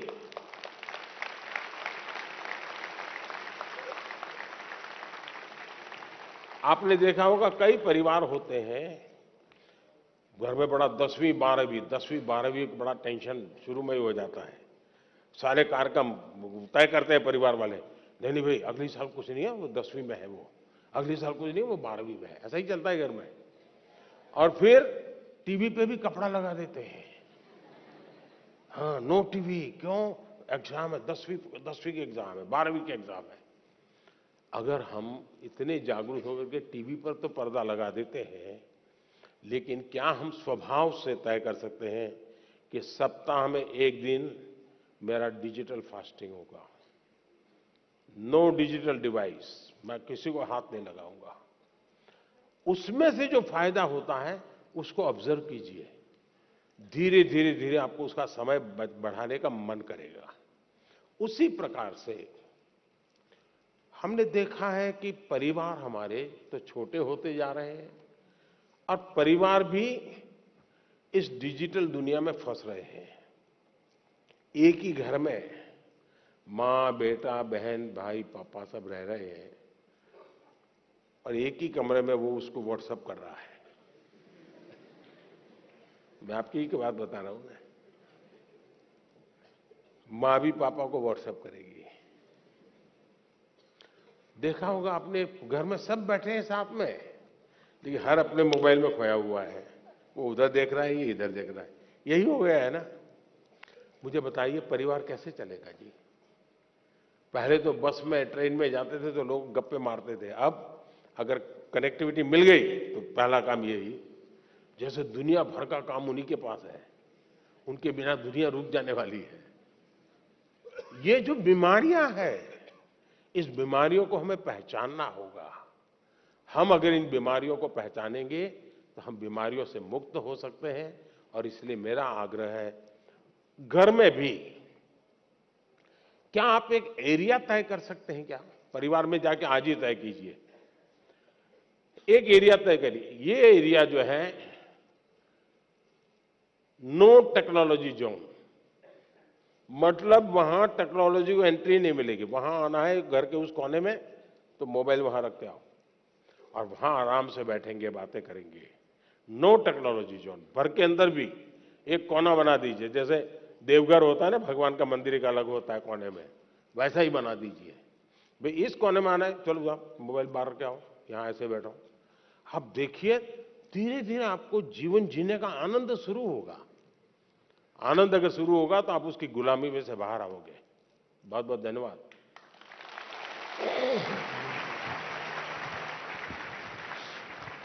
Thank you, Honorable Prime Minister, sir, for sharing such light-hearted mantra of digital fasting to tackle challenging situations in such an easy manner. माननीय प्रधानमंत्री जी, हिमालय पर्वतमाला में स्थित प्राकृतिक सौंदर्य से भरपूर यूनियन टेरिटरी जम्मू से निदा हमसे आभासी माध्यम से जुड़ रही हैं एवं आपसे प्रश्न पूछना चाहती हैं। निदा अपना प्रश्न पूछे। Honorable Prime Minister Sir, Namaskar. I am Nida of class 10th from Government Model High Secondary School, Sujwa, Jammu. Sir, my question is, when we work hard but do not get the desired result, then how can we put that stress in a positive direction? Respected Sir, have you ever been through such a situation? Thank you. धन्यवाद निदा। माननीय प्रधानमंत्री जी, भगवान कृष्ण के उपदेश की भूमि, खेल जगत में ख्याति प्राप्त नीरज चोपड़ा जैसे विख्यात खिलाड़ियों के प्रदेश हरियाणा के पलवल से प्रशांत आपसे प्रश्न पूछना चाहते हैं। प्रशांत, कृपया अपना प्रश्न पूछे। माननीय प्रधानमंत्री जी, नमस्कार। मेरा नाम प्रशांत है। मैं शहीद नायक राजेंद्र सिंह राजकीय मॉडल संस्कृति वरिष्ठ माध्यमिक विद्यालय हथीन, जिला पलवल, हरियाणा के कक्षा 12वीं विज्ञान संकाय का छात्र हूं। मेरा आपसे यह प्रश्न है कि तनाव परीक्षा के परिणामों को किस तरह प्रभावित करता है। मैं इसमें आपसे मार्गदर्शन चाहता हूं। धन्यवाद श्रीमान। धन्यवाद प्रशांत। माननीय प्रधानमंत्री जी, निदा और प्रशांत की तरह देश भर के करोड़ों छात्र आपसे परीक्षा परिणाम पर तनाव का प्रभाव इस विषय पर मार्गदर्शन चाहते हैं। माननीय प्रधानमंत्री जी।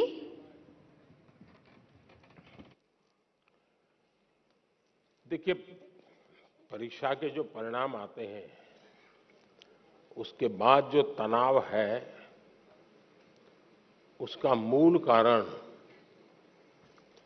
एक तो हमने परीक्षा देकर के जब घर आए तो घर के लोगों को ऐसे पाठ पढ़ाए कि मेरा तो शानदार पेपर गया है, मेरा तो बिल्कुल 90 तो पक्का है और बहुत अच्छा करके आया हूं।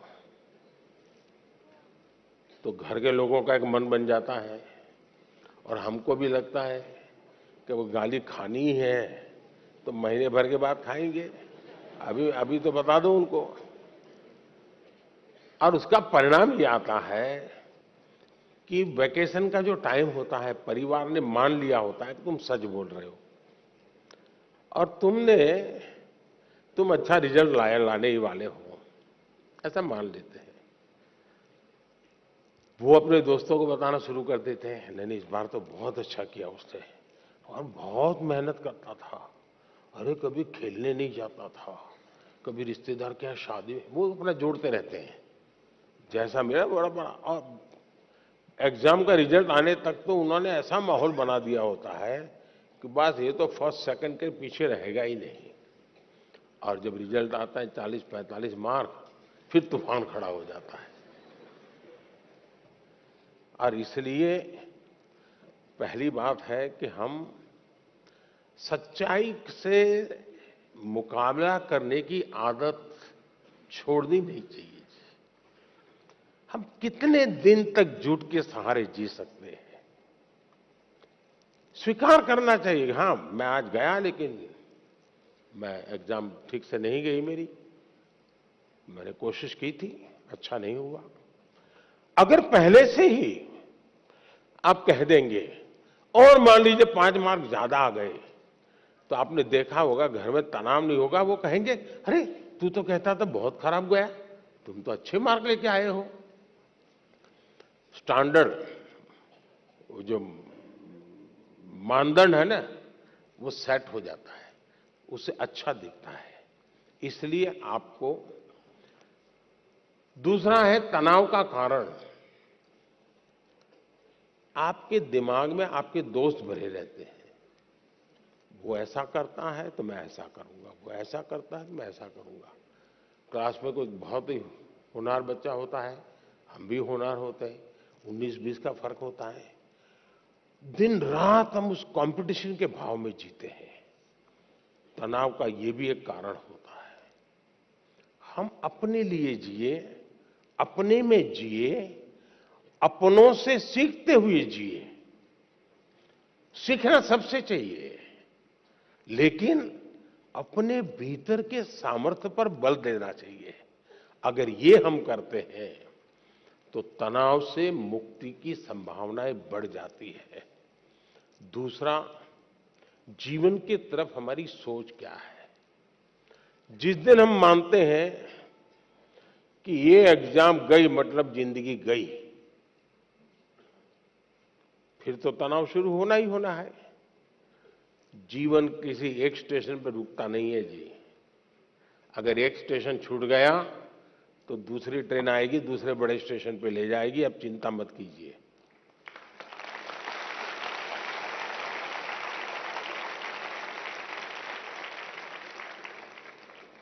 एग्जाम वो एंड ऑफ द लाइफ नहीं होता है जी।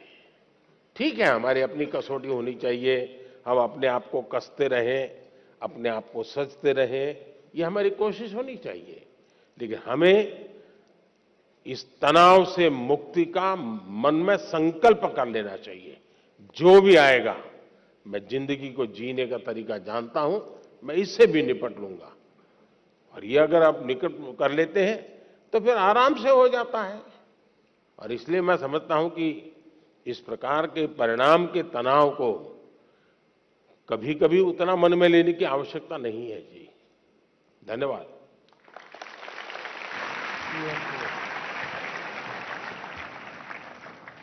माननीय प्रधानमंत्री जी, आपका अनुभव सुनकर हमें नई चेतना आई है। आपका धन्यवाद। Honorable Prime Minister, sir, R. Akshara Siri lives in the Rangareddy district in Telangana. She is in quest of a significant subject and looks up to you for directions. Akshara, please put forth your question. माननीय प्रधानमंत्री जी, सादर नमस्कार। मेरा नाम है are Akshara सिरी। मैं जवाहर नवोदय विद्यालय रंगारेड्डी हैदराबाद की 9वीं कक्षा की छात्रा हूँ। मान्यवर, मेरा प्रश्न है, हमें अधिक भाषाएं सीखने के लिए क्या करना चाहिए? मैं इसमें आपकी मार्गदर्शन चाहती हूँ। धन्यवाद श्रीमान। Thank you Akshara.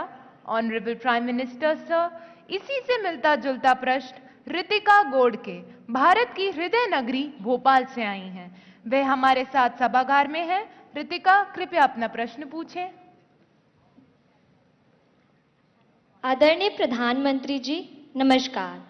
मेरा नाम रितिका घोड़के है। मैं भोपाल मध्य प्रदेश कक्षा 12वीं की छात्र शासकीय सुभाष उत्कृष्ट माध्यमिक विद्यालय स्कूल फॉर एक्सीलेंस की छात्रा हूँ। सर, मेरा क्वेश्चन आपसे यह है कि हम अधिक से अधिक भाषाएं कैसे सीख सकते हैं और ये क्यों जरूरी है? धन्यवाद। धन्यवाद रितिका। माननीय प्रधानमंत्री जी, कृपया अक्षरा और रितिका को बहुभाषी कौशल प्राप्त करने के लिए मार्गदर्शन करें, जो कि समय की आवश्यकता है। माननीय प्रधानमंत्री जी। बहुत ही अच्छा सवाल पूछा आपने। वैसे मैं शुरू में कह रहा था कि बाकी चीजें छोड़ करके थोड़ा फोकस होते जाइए। लेकिन एक ऐसा सवाल है कि जिसमें मैं कहता हूं कि आप जरा एक्सट्रोवर्ट हो जाइए। थोड़ा बहुत एक्सट्रोवर्ट होना बहुत जरूरी होता है। और ये मैं इसलिए कह रहा हूं,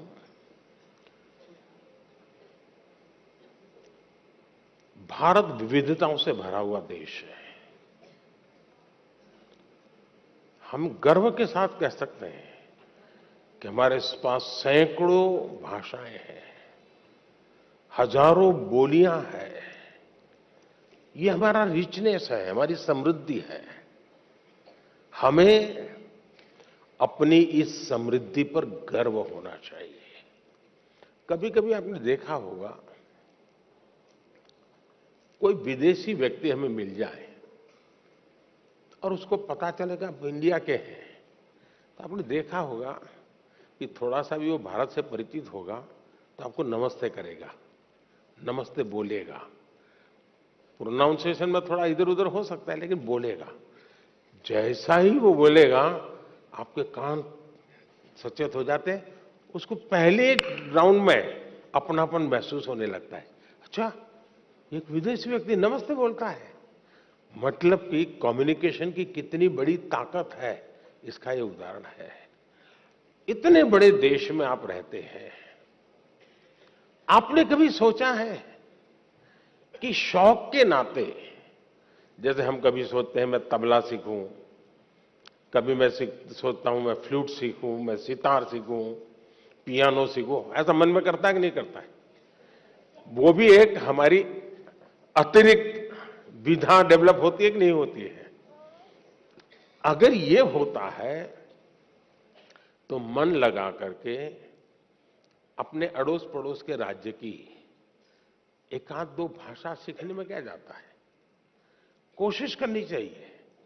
और सिर्फ हम भाषा सीखते हैं मतलब बोलचाल के कुछ वाक्य सीख जाते, ऐसा नहीं है। हम वहां के अनुभवों का निचोड़ जो होता है, एक एक भाषा की जब अभिव्यक्ति होना शुरू होती है ना, तो उसके पीछे हजारों साल की एक अविरत, अखंड, अविचल एक धारा होती है, अनुभव की धारा होती है, उतार चढ़ाव की धारा होती है, संकटों का सामना करते हुए निकली हुई धारा होती है, और तब जाकर के एक भाषा अभिव्यक्ति का रूप लेती है। हम एक भाषा को जब जानते हैं तब आपको उस हजारों साल पुरानी दुनिया में प्रवेश करने का द्वार खुल जाता है। और इसलिए बिना बोझ बनाए हमें भाषा सीखनी है। मैं कभी कभी हमेशा मुझे दुख होता है, बहुत दुख होता है। हमारे देश में कहीं पर कोई एक अच्छा स्मारक हो पत्थर का बना हुआ, और कोई हमें कहे कि ये 2000 साल पुराना है, तो हमें गर्व होता है कि नहीं होता है? इतना बढ़िया चीज 2000 साल पहले थी, होता है कि नहीं होता है? किसी को भी गर्व होगा। फिर ये विचार नहीं आता है कि किस कोने में है। अरे भाई 2000 साल पहले का ये व्यवस्था है, कितना बढ़िया बनाया है, हमारे पूर्वजों को कितना ज्ञान होगा। अब मुझे बताइए, दुनिया की सबसे पुरातन भाषा, दुनिया की सबसे पुरातन, सिर्फ हिंदुस्तान की नहीं, दुनिया की सबसे पुरातन भाषा जिस देश के पास हो, उस देश को गर्व होना चाहिए कि नहीं होना चाहिए?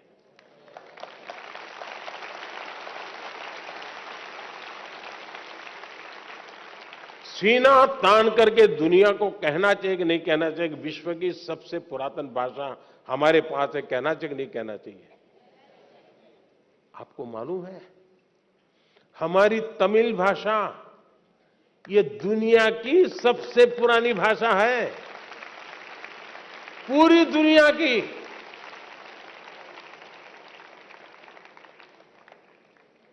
इतनी बड़ी अमानत इस देश के पास है, इतना बड़ा गौरव देश के पास है, लेकिन हम सीना तान करके दुनिया में कहते नहीं है।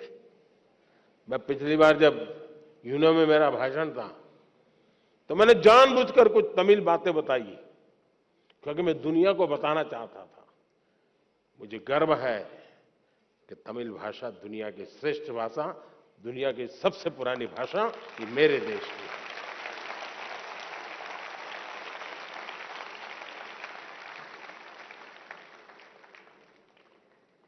हमें गर्व करना चाहिए। अब देखिए, बड़े आराम से उत्तर भारत का व्यक्ति डोसा खाता है कि नहीं खाता है? खाता है कि नहीं खाता है? संभार भी बड़े मजे से खाता है कि नहीं खाता है? तब तो उसको उत्तर दक्षिण कुछ नजर नहीं आता है। दक्षिण में जाइए आप तो वहां परोठा सब्जी भी मिल जाती है, पूरी सब्जी भी मिल जाती है, और बड़े चाव से लोग खाते हैं। गर्व करते हैं कि नहीं करते हैं? कोई तनाव नहीं होता है, कोई रुकावट नहीं होती है। जितनी सहजता से बाकी जिंदगी आती है उतनी ही सहजता से, और मैं तो चाहूंगा हर किसी ने कोशिश करनी चाहिए कि अपनी मातृभाषा के उपरांत भारत की कोई न कोई भाषा, कुछ तो सेंटेंसेस आने चाहिए। आप देखिएगा, आपको आनंद आएगा जब ऐसे व्यक्ति को मिलोगे और दो वाक्य भी अगर आप उसकी भाषा में बोलोगे, एकदम अपनापन हो जाएगा। और इसलिए भाषा को बोझ के रूप में नहीं। अब मुझे याद है, मैं जब बहुत साल पहले की बात थी, सामाजिक काम में लगा था, तो मैंने एक बच्ची को, और मैंने देखा है कि बच्चों में भाषा को कैच करने की बड़ी गजब की ताकत होती है, हड़प कर देते बहुत तेजी से। तो मैं कभी, हमारे यहाँ कैलिको मिल के एक मजदूर परिवार था अहमदाबाद में, तो मैं कभी उनके यहाँ भोजन के लिए जाता था। तो वहां एक बच्ची थी, वो कई भाषाएं बोलती थी। क्यों? क्योंकि एक तो वो मजदूरों की कॉलोनी थी, तो कॉस्मोपॉलिटन थी। उसकी माताजी केरल से थी, पिताजी बंगाल से थे। पूरा कॉस्मोपॉलिटन होने के कारण हिंदी चलती थी। बगल में ये परिवार मराठी था, और स्कूल जो होती थी वो गुजराती होती थी। मैं हैरान था, वो 7-8 साल की बच्ची बंगाली, मराठी, मलयालम, हिंदी इतनी तेज गति से बढ़िया बोलती थी। और घर में अगर 5 लोग बैठे हैं, इससे बात करनी है तो बंगाली में करेगी, इससे करेगी तो मलयालम में करेगी, इससे करेगी तो गुजराती में करेगी। 8-10 साल की बच्ची थी, यानी उसकी प्रतिभा खिल रही थी। और इसलिए मेरा तो आपसे आग्रह रहेगा कि हमें अपनी विरासत पे, और मैंने तो इस बार लाल किले से भी कहा था पंच प्राण की बात, अपनी विरासत पे हमें गर्व होना चाहिए। और हमें गर्व होना चाहिए कि हमारे पूर्वजों ने ऐसी भाषा हमें दी है। ये हर हिंदुस्तानी को गर्व होना चाहिए, हर भाषा पे गर्व होना चाहिए। बहुत बहुत धन्यवाद। माननीय प्रधानमंत्री जी, बहुभाषिकता पर आपके मार्गदर्शन के लिए धन्यवाद। Honorable Prime Minister, sir, from the historically acclaimed city of Cuttack, Sunanya Tripathi, who is a teacher, requests your directions on an important matter. Ma'am, please ask your question. नमस्कार। माननीय प्रधानमंत्री श्री नरेंद्र मोदी जी, मैं सुनैना त्रिपाठी कृष्णमूर्ति वॉल स्कूल कटक ओडिशा से हूँ। मेरा प्रश्न यह है कि कक्षा में विद्यार्थियों को रुचिपूर्ण पढ़ाई के लिए कैसे आकर्षित करें तथा जीवन का सार्थक मूल्य कैसे सिखाएं, साथ ही कक्षा में अनुशासन के साथ पढ़ाई को रोचक कैसे बनाएं। धन्यवाद। Honorable Prime Minister, sir, Sunanya Tripathi wishes your guidance on motivating students for taking interest in academics. Honorable Prime Minister, sir. ये सवाल टीचर का था। हाँ, सही था ना?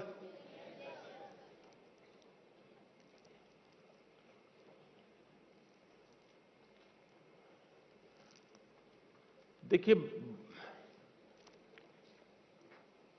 आजकल अनुभव आता है कि टीचर अपने में खोए रहते हैं।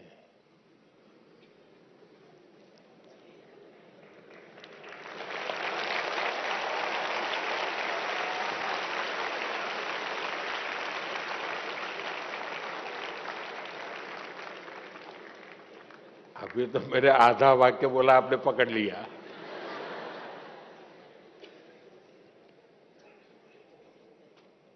वो एक निश्चित सिलेबस 20 मिनट 30 मिनट बोलना है, अपना कड़कड़ाहट बोल देते हैं, और फिर इसमें कोई हिलेगा इधर उधर।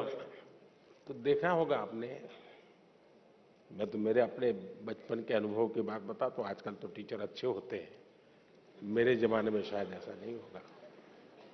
इसलिए मुझे टीचरों की आलोचना करने का हक नहीं है, लेकिन कभी कभी मैंने देखा था कि टीचर जो तैयारी करके आए हैं और अगर वो भूल गए तो चाहते नहीं कि बच्चे पकड़ लें उनको, उन बच्चों से छिपाना चाहते हैं। तो वो क्या करते हैं, एक काट की तरफ, ए खड़ा हो जा, क्यों ऐसे बैठा है, क्यों ऐसा कर रहा है, क्यों ठीक ना कर रहा है, यानी पूरी 5-7 मिनट उसमें लगा देंगे। इतने में अगर विषय याद आ गया तो गाड़ी वापस आएगी, वरना फिर मानो कोई हंस पड़ा उसको पकड़ेंगे, क्यों हंसता है तू, यानी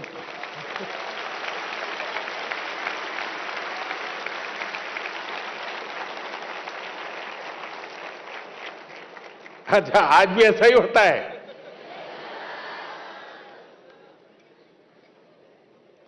नहीं नहीं, ऐसा नहीं होता होगा। अब तो टीचर बहुत अच्छे होते हैं।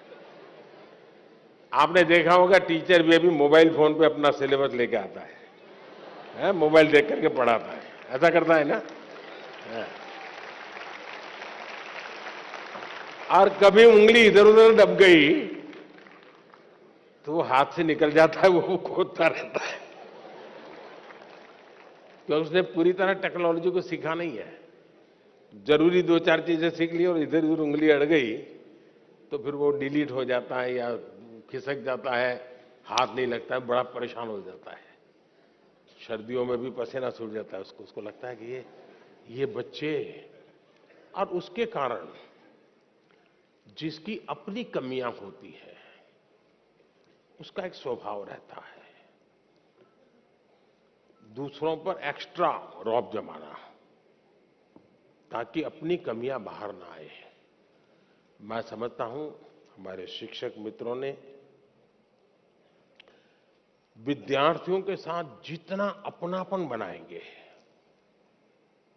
विद्यार्थी आपके ज्ञान की कसौटी करना नहीं चाहता है जी, ये हमारा भ्रम है। टीचर के मन में होता है कि विद्यार्थी आपको अगर कोई सवाल पूछता है तो आपकी एग्जाम ले रहा है। जी नहीं, अगर विद्यार्थी सवाल पूछता है तो ये मान के चलिए उसके अंदर जिज्ञासा है। आप उसकी जिज्ञासा को हमेशा प्रमोट कीजिए। उसकी जिज्ञासा ही उसकी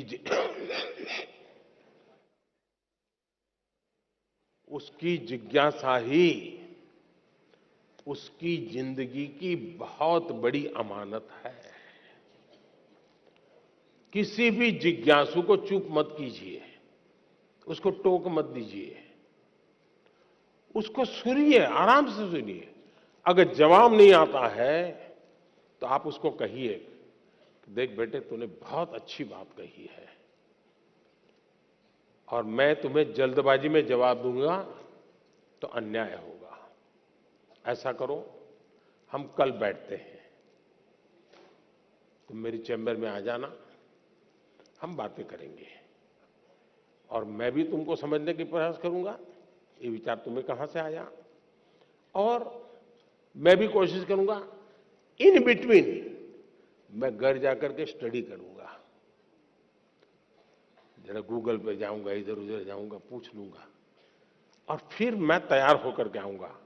फिर दूसरे दिन मैं उसको पूछूंगा, अच्छा भाई तुम्हें ये विचार आया कहां से, इतना उत्तम विचार इस उम्र में कैसे आया तुम्हें? उसको पुचकारते हुए फिर कहिए, देख सचमुच में ऐसा नहीं है, रियलिटी ये है। वो तुरंत स्वीकार कर लेगा। और आज भी स्टूडेंट्स अपने टीचर की कही हुई बात को बहुत मूल्यवान समझता है। अगर एकाध गलत बात बता दी तो उसकी जिंदगी में वो रजिस्टर हो जाती है। और इसलिए बात बताने से पहले समय लेना बुरा नहीं है, हमने बाद में भी बताए तो चलता है। दूसरा डिसिप्लिन का सवाल है। क्लास में कभी कभी टीचर को क्या लगता है, अपना रुआब प्रभाव पैदा करने के लिए जो सबसे दुर्बल स्टूडेंट होता है ना, उसको पूछेंगे बताओ तुम समझे कि नहीं समझे, तो करता रहेगा, हाँ? तू मैं चलेगा, तो फिर वो डांट देंगे कि मैं इतनी मेहनत कर रहा हूं, इतना पढ़ा रहा हूं, तुमको कुछ समझ नहीं आ रही है। अगर मैं टीचर होता तो मैं करता। जो बहुत ही अच्छे ब्राइट स्टूडेंट हैं उनको कहता, अच्छा बताओ भाई तुम कैसे समझे इसको, वो बढ़िया से समझाएगा। तो जो नहीं समझ रहा है वो स्टूडेंट की भाषा अच्छी तरह समझेगा तो उसको समझ आ जाएगा। और जो अच्छे स्टूडेंट हैं उनको मैं प्रतिष्ठा दे रहा हूं तो अच्छे बनने की कंपटीशन शुरू होगी, स्वाभाविक रीते कंपटीशन शुरू होगी। दूसरा, जो इस प्रकार से अनुशासन में नहीं है, ध्यान केंद्रित नहीं करता है, क्लास में भी कुछ न कुछ और एक्टिविटी करता है, टीचर अगर उसको अलग बुला ले, अलग बुला करके बात करे, प्यार से बात करे, देख यार कल कितना बढ़िया विषय था, अब तुम खेल रहे थे, अब चलो आज खेलो, मेरे सामने खेलो, तुम्हें भी मजा आएगा, मैं भी देखूं क्या खेलते थे। अच्छा बताओ तुम ये खेलने का काम बाद में करते और तुमने ध्यान दिया होता तो फायदा होता कि नहीं होता। उससे अगर संवाद करते तो उसको एक अपनापन महसूस होता, वो कभी इनडिसिप्लिन नहीं करता जी। लेकिन उसके ईगो को अपने अगर हर्ट किया तो फिर दिमाग फट गएगा। कुछ लोग चतुराई भी करते हैं, चतुराई भी कभी कभी काम आती है। जो सबसे शरारती लड़का होता है उसी को मॉनिटर बना देते हैं, बनाते हैं ना, वो मॉनिटर बन जाता है तो फिर उसको भी लगता है यार मुझे तो थोड़ा ठीक से व्यवहार करना पड़ेगा, तो वो फिर खुद को अपने आप को जरा ठीक करता है और सबको ठीक रखने के लिए अपने आप को एडजस्ट करता है, अपनी बुराइयों को कंट्रोल करने की कोशिश करता है, शिक्षक को प्रिय होने का प्रयास करता है और अल्टीमेटली परिणाम ये आता है उसकी जिंदगी बदल जाती है और उसके माध्यम से क्लासरूम का एनवायरनमेंट भी सुधर जाता है। तो अनेक तरीके हो सकते हैं, लेकिन मैं मानता हूं कि हमें डंडा लेकर के डिसिप्लिन वाले रास्ते नहीं चुनने चाहिए, हमें अपनापन का ही रास्ता चुनना चाहिए। अपना रास्ता चुनेंगे तभी लाभ होगा। बहुत बहुत धन्यवाद। माननीय प्रधानमंत्री जी, इतनी सरलता एवं गहराई से जीवन मूल्यों की प्रेरणा पर आपका कोटि कोटि धन्यवाद। माननीय प्रधानमंत्री जी, परीक्षा पर चर्चा 2023 के अंतिम प्रश्न के लिए मैं आमंत्रित कर रही हूं दिल्ली से श्रीमती सुमन मिश्रा, जो कि एक अभिभावक हैं। वे सभागार में उपस्थित हैं और आपसे अपनी जिज्ञासा का समाधान चाहती हैं। मैम, कृपया अपना प्रश्न पूछिए। Good morning, Honorable Prime Minister. Myself, Suman Mishra. Sir, I seek your advice on how should a student behave in a society. Thank you, sir. धन्यवाद मैम। माननीय प्रधानमंत्री जी। स्टूडेंट सोसाइटी में कैसे बिहेव करे, यही पूछना है ना आपको। मैं समझता हूं कि इसको थोड़ा अलग दायरे में रखना चाहिए। हम किस सोसाइटी की बात करते हैं? जो हमारा सर्कल है वो,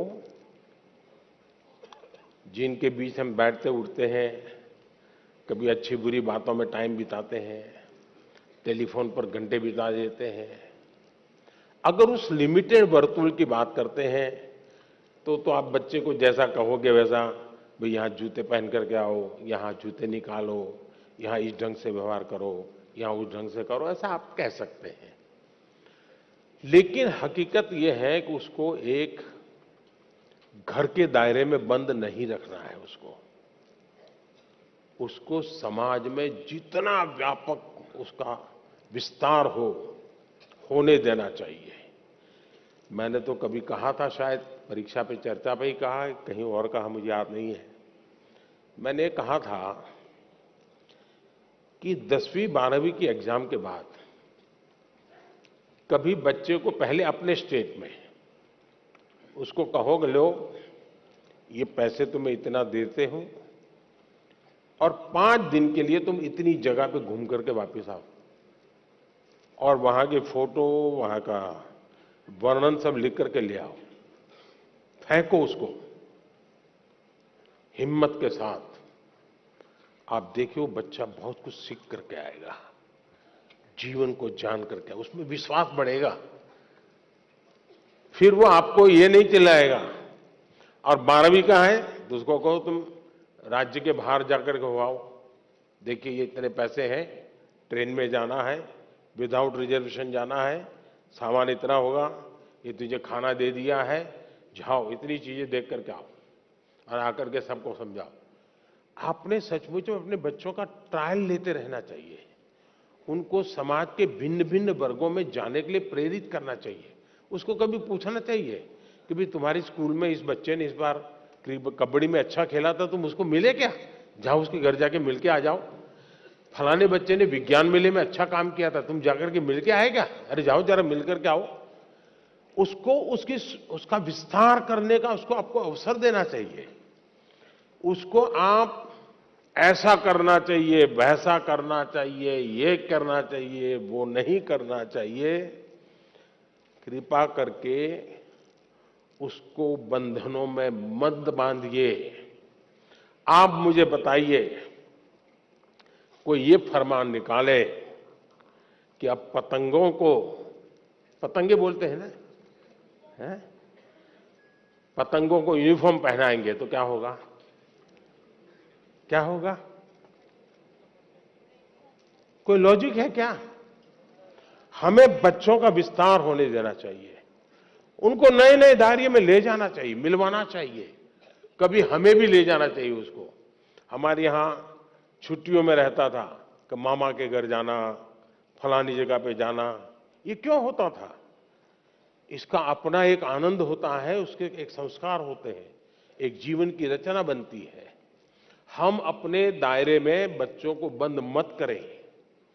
हम जितना ज्यादा उनका दायरा बढ़ाएंगे, हाँ, हमारा ध्यान रहना चाहिए,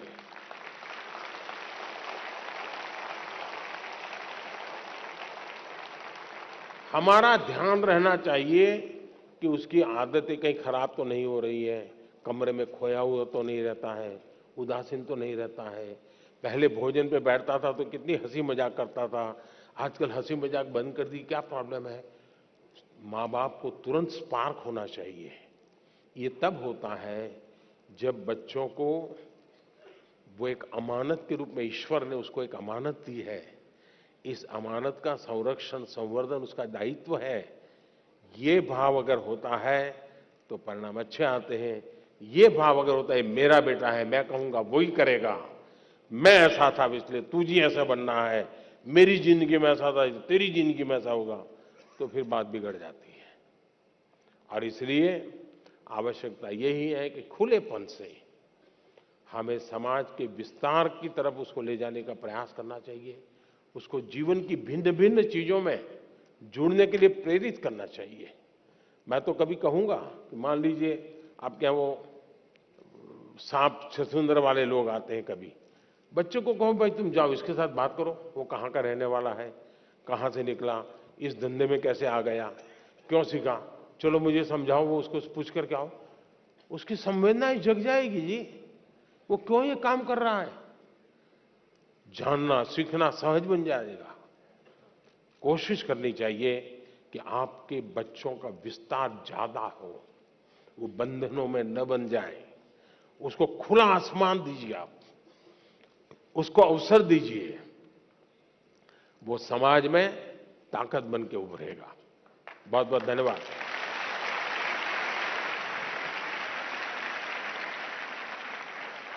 Thank you, Honorable Prime Minister, sir, for your inspirational insights in matters that had been concerning many exam warriors, and for making exams not a reason to worry, but a season to celebrate and enjoy. This brings us to the culmination of a spectacular event that was a symphony of inspiration and encouragement, a melody of memories that will forever resonate within our hearts. We extend our deepest thanks and gratitude to the Honorable Prime Minister for gracing this hall with his presence and infusing us with his radiant spirit. प्रधानमंत्री जी द्वारा परीक्षा पे चर्चा ने हमारे जैसे करोड़ों बच्चों की बेचैनी, घबराहट एवं हार मानने की प्रवृत्ति को उत्साह, उमंग एवं सफलता की ललक में बदल दिया है। धन्यवाद माननीय प्रधानमंत्री जी, कोटि कोटि धन्यवाद।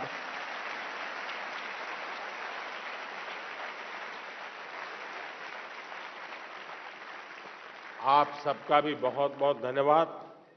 और मैं जरूर चाहूंगा कि हमारे विद्यार्थी, हमारे अभिभावक, हमारे टीचर्स ये अपने जीवन में तय करें कि परीक्षा का जो बोझ बढ़ता चला जा रहा है, एक वातावरण क्रिएट हो रहा है, उसको जितना ज्यादा हम डाइल्यूट कर सकते हैं करना चाहिए। जीवन का उसको सहज हिस्सा बना देना चाहिए, जीवन का एक सहज क्रम बना देना चाहिए। अगर ये करेंगे तो परीक्षा अपने आप में एक उत्सव बन जाएगी। हर परीक्षार्थी का जीवन उमंग से भर जाएगा और ये उमंग उत्कर्ष की गारंटी होता है। उस उत्कर्ष की गारंटी उमंग में है। उस उमंग को लेकर के आप चलें, यही मेरी आपको शुभकामनाएं हैं। बहुत बहुत धन्यवाद।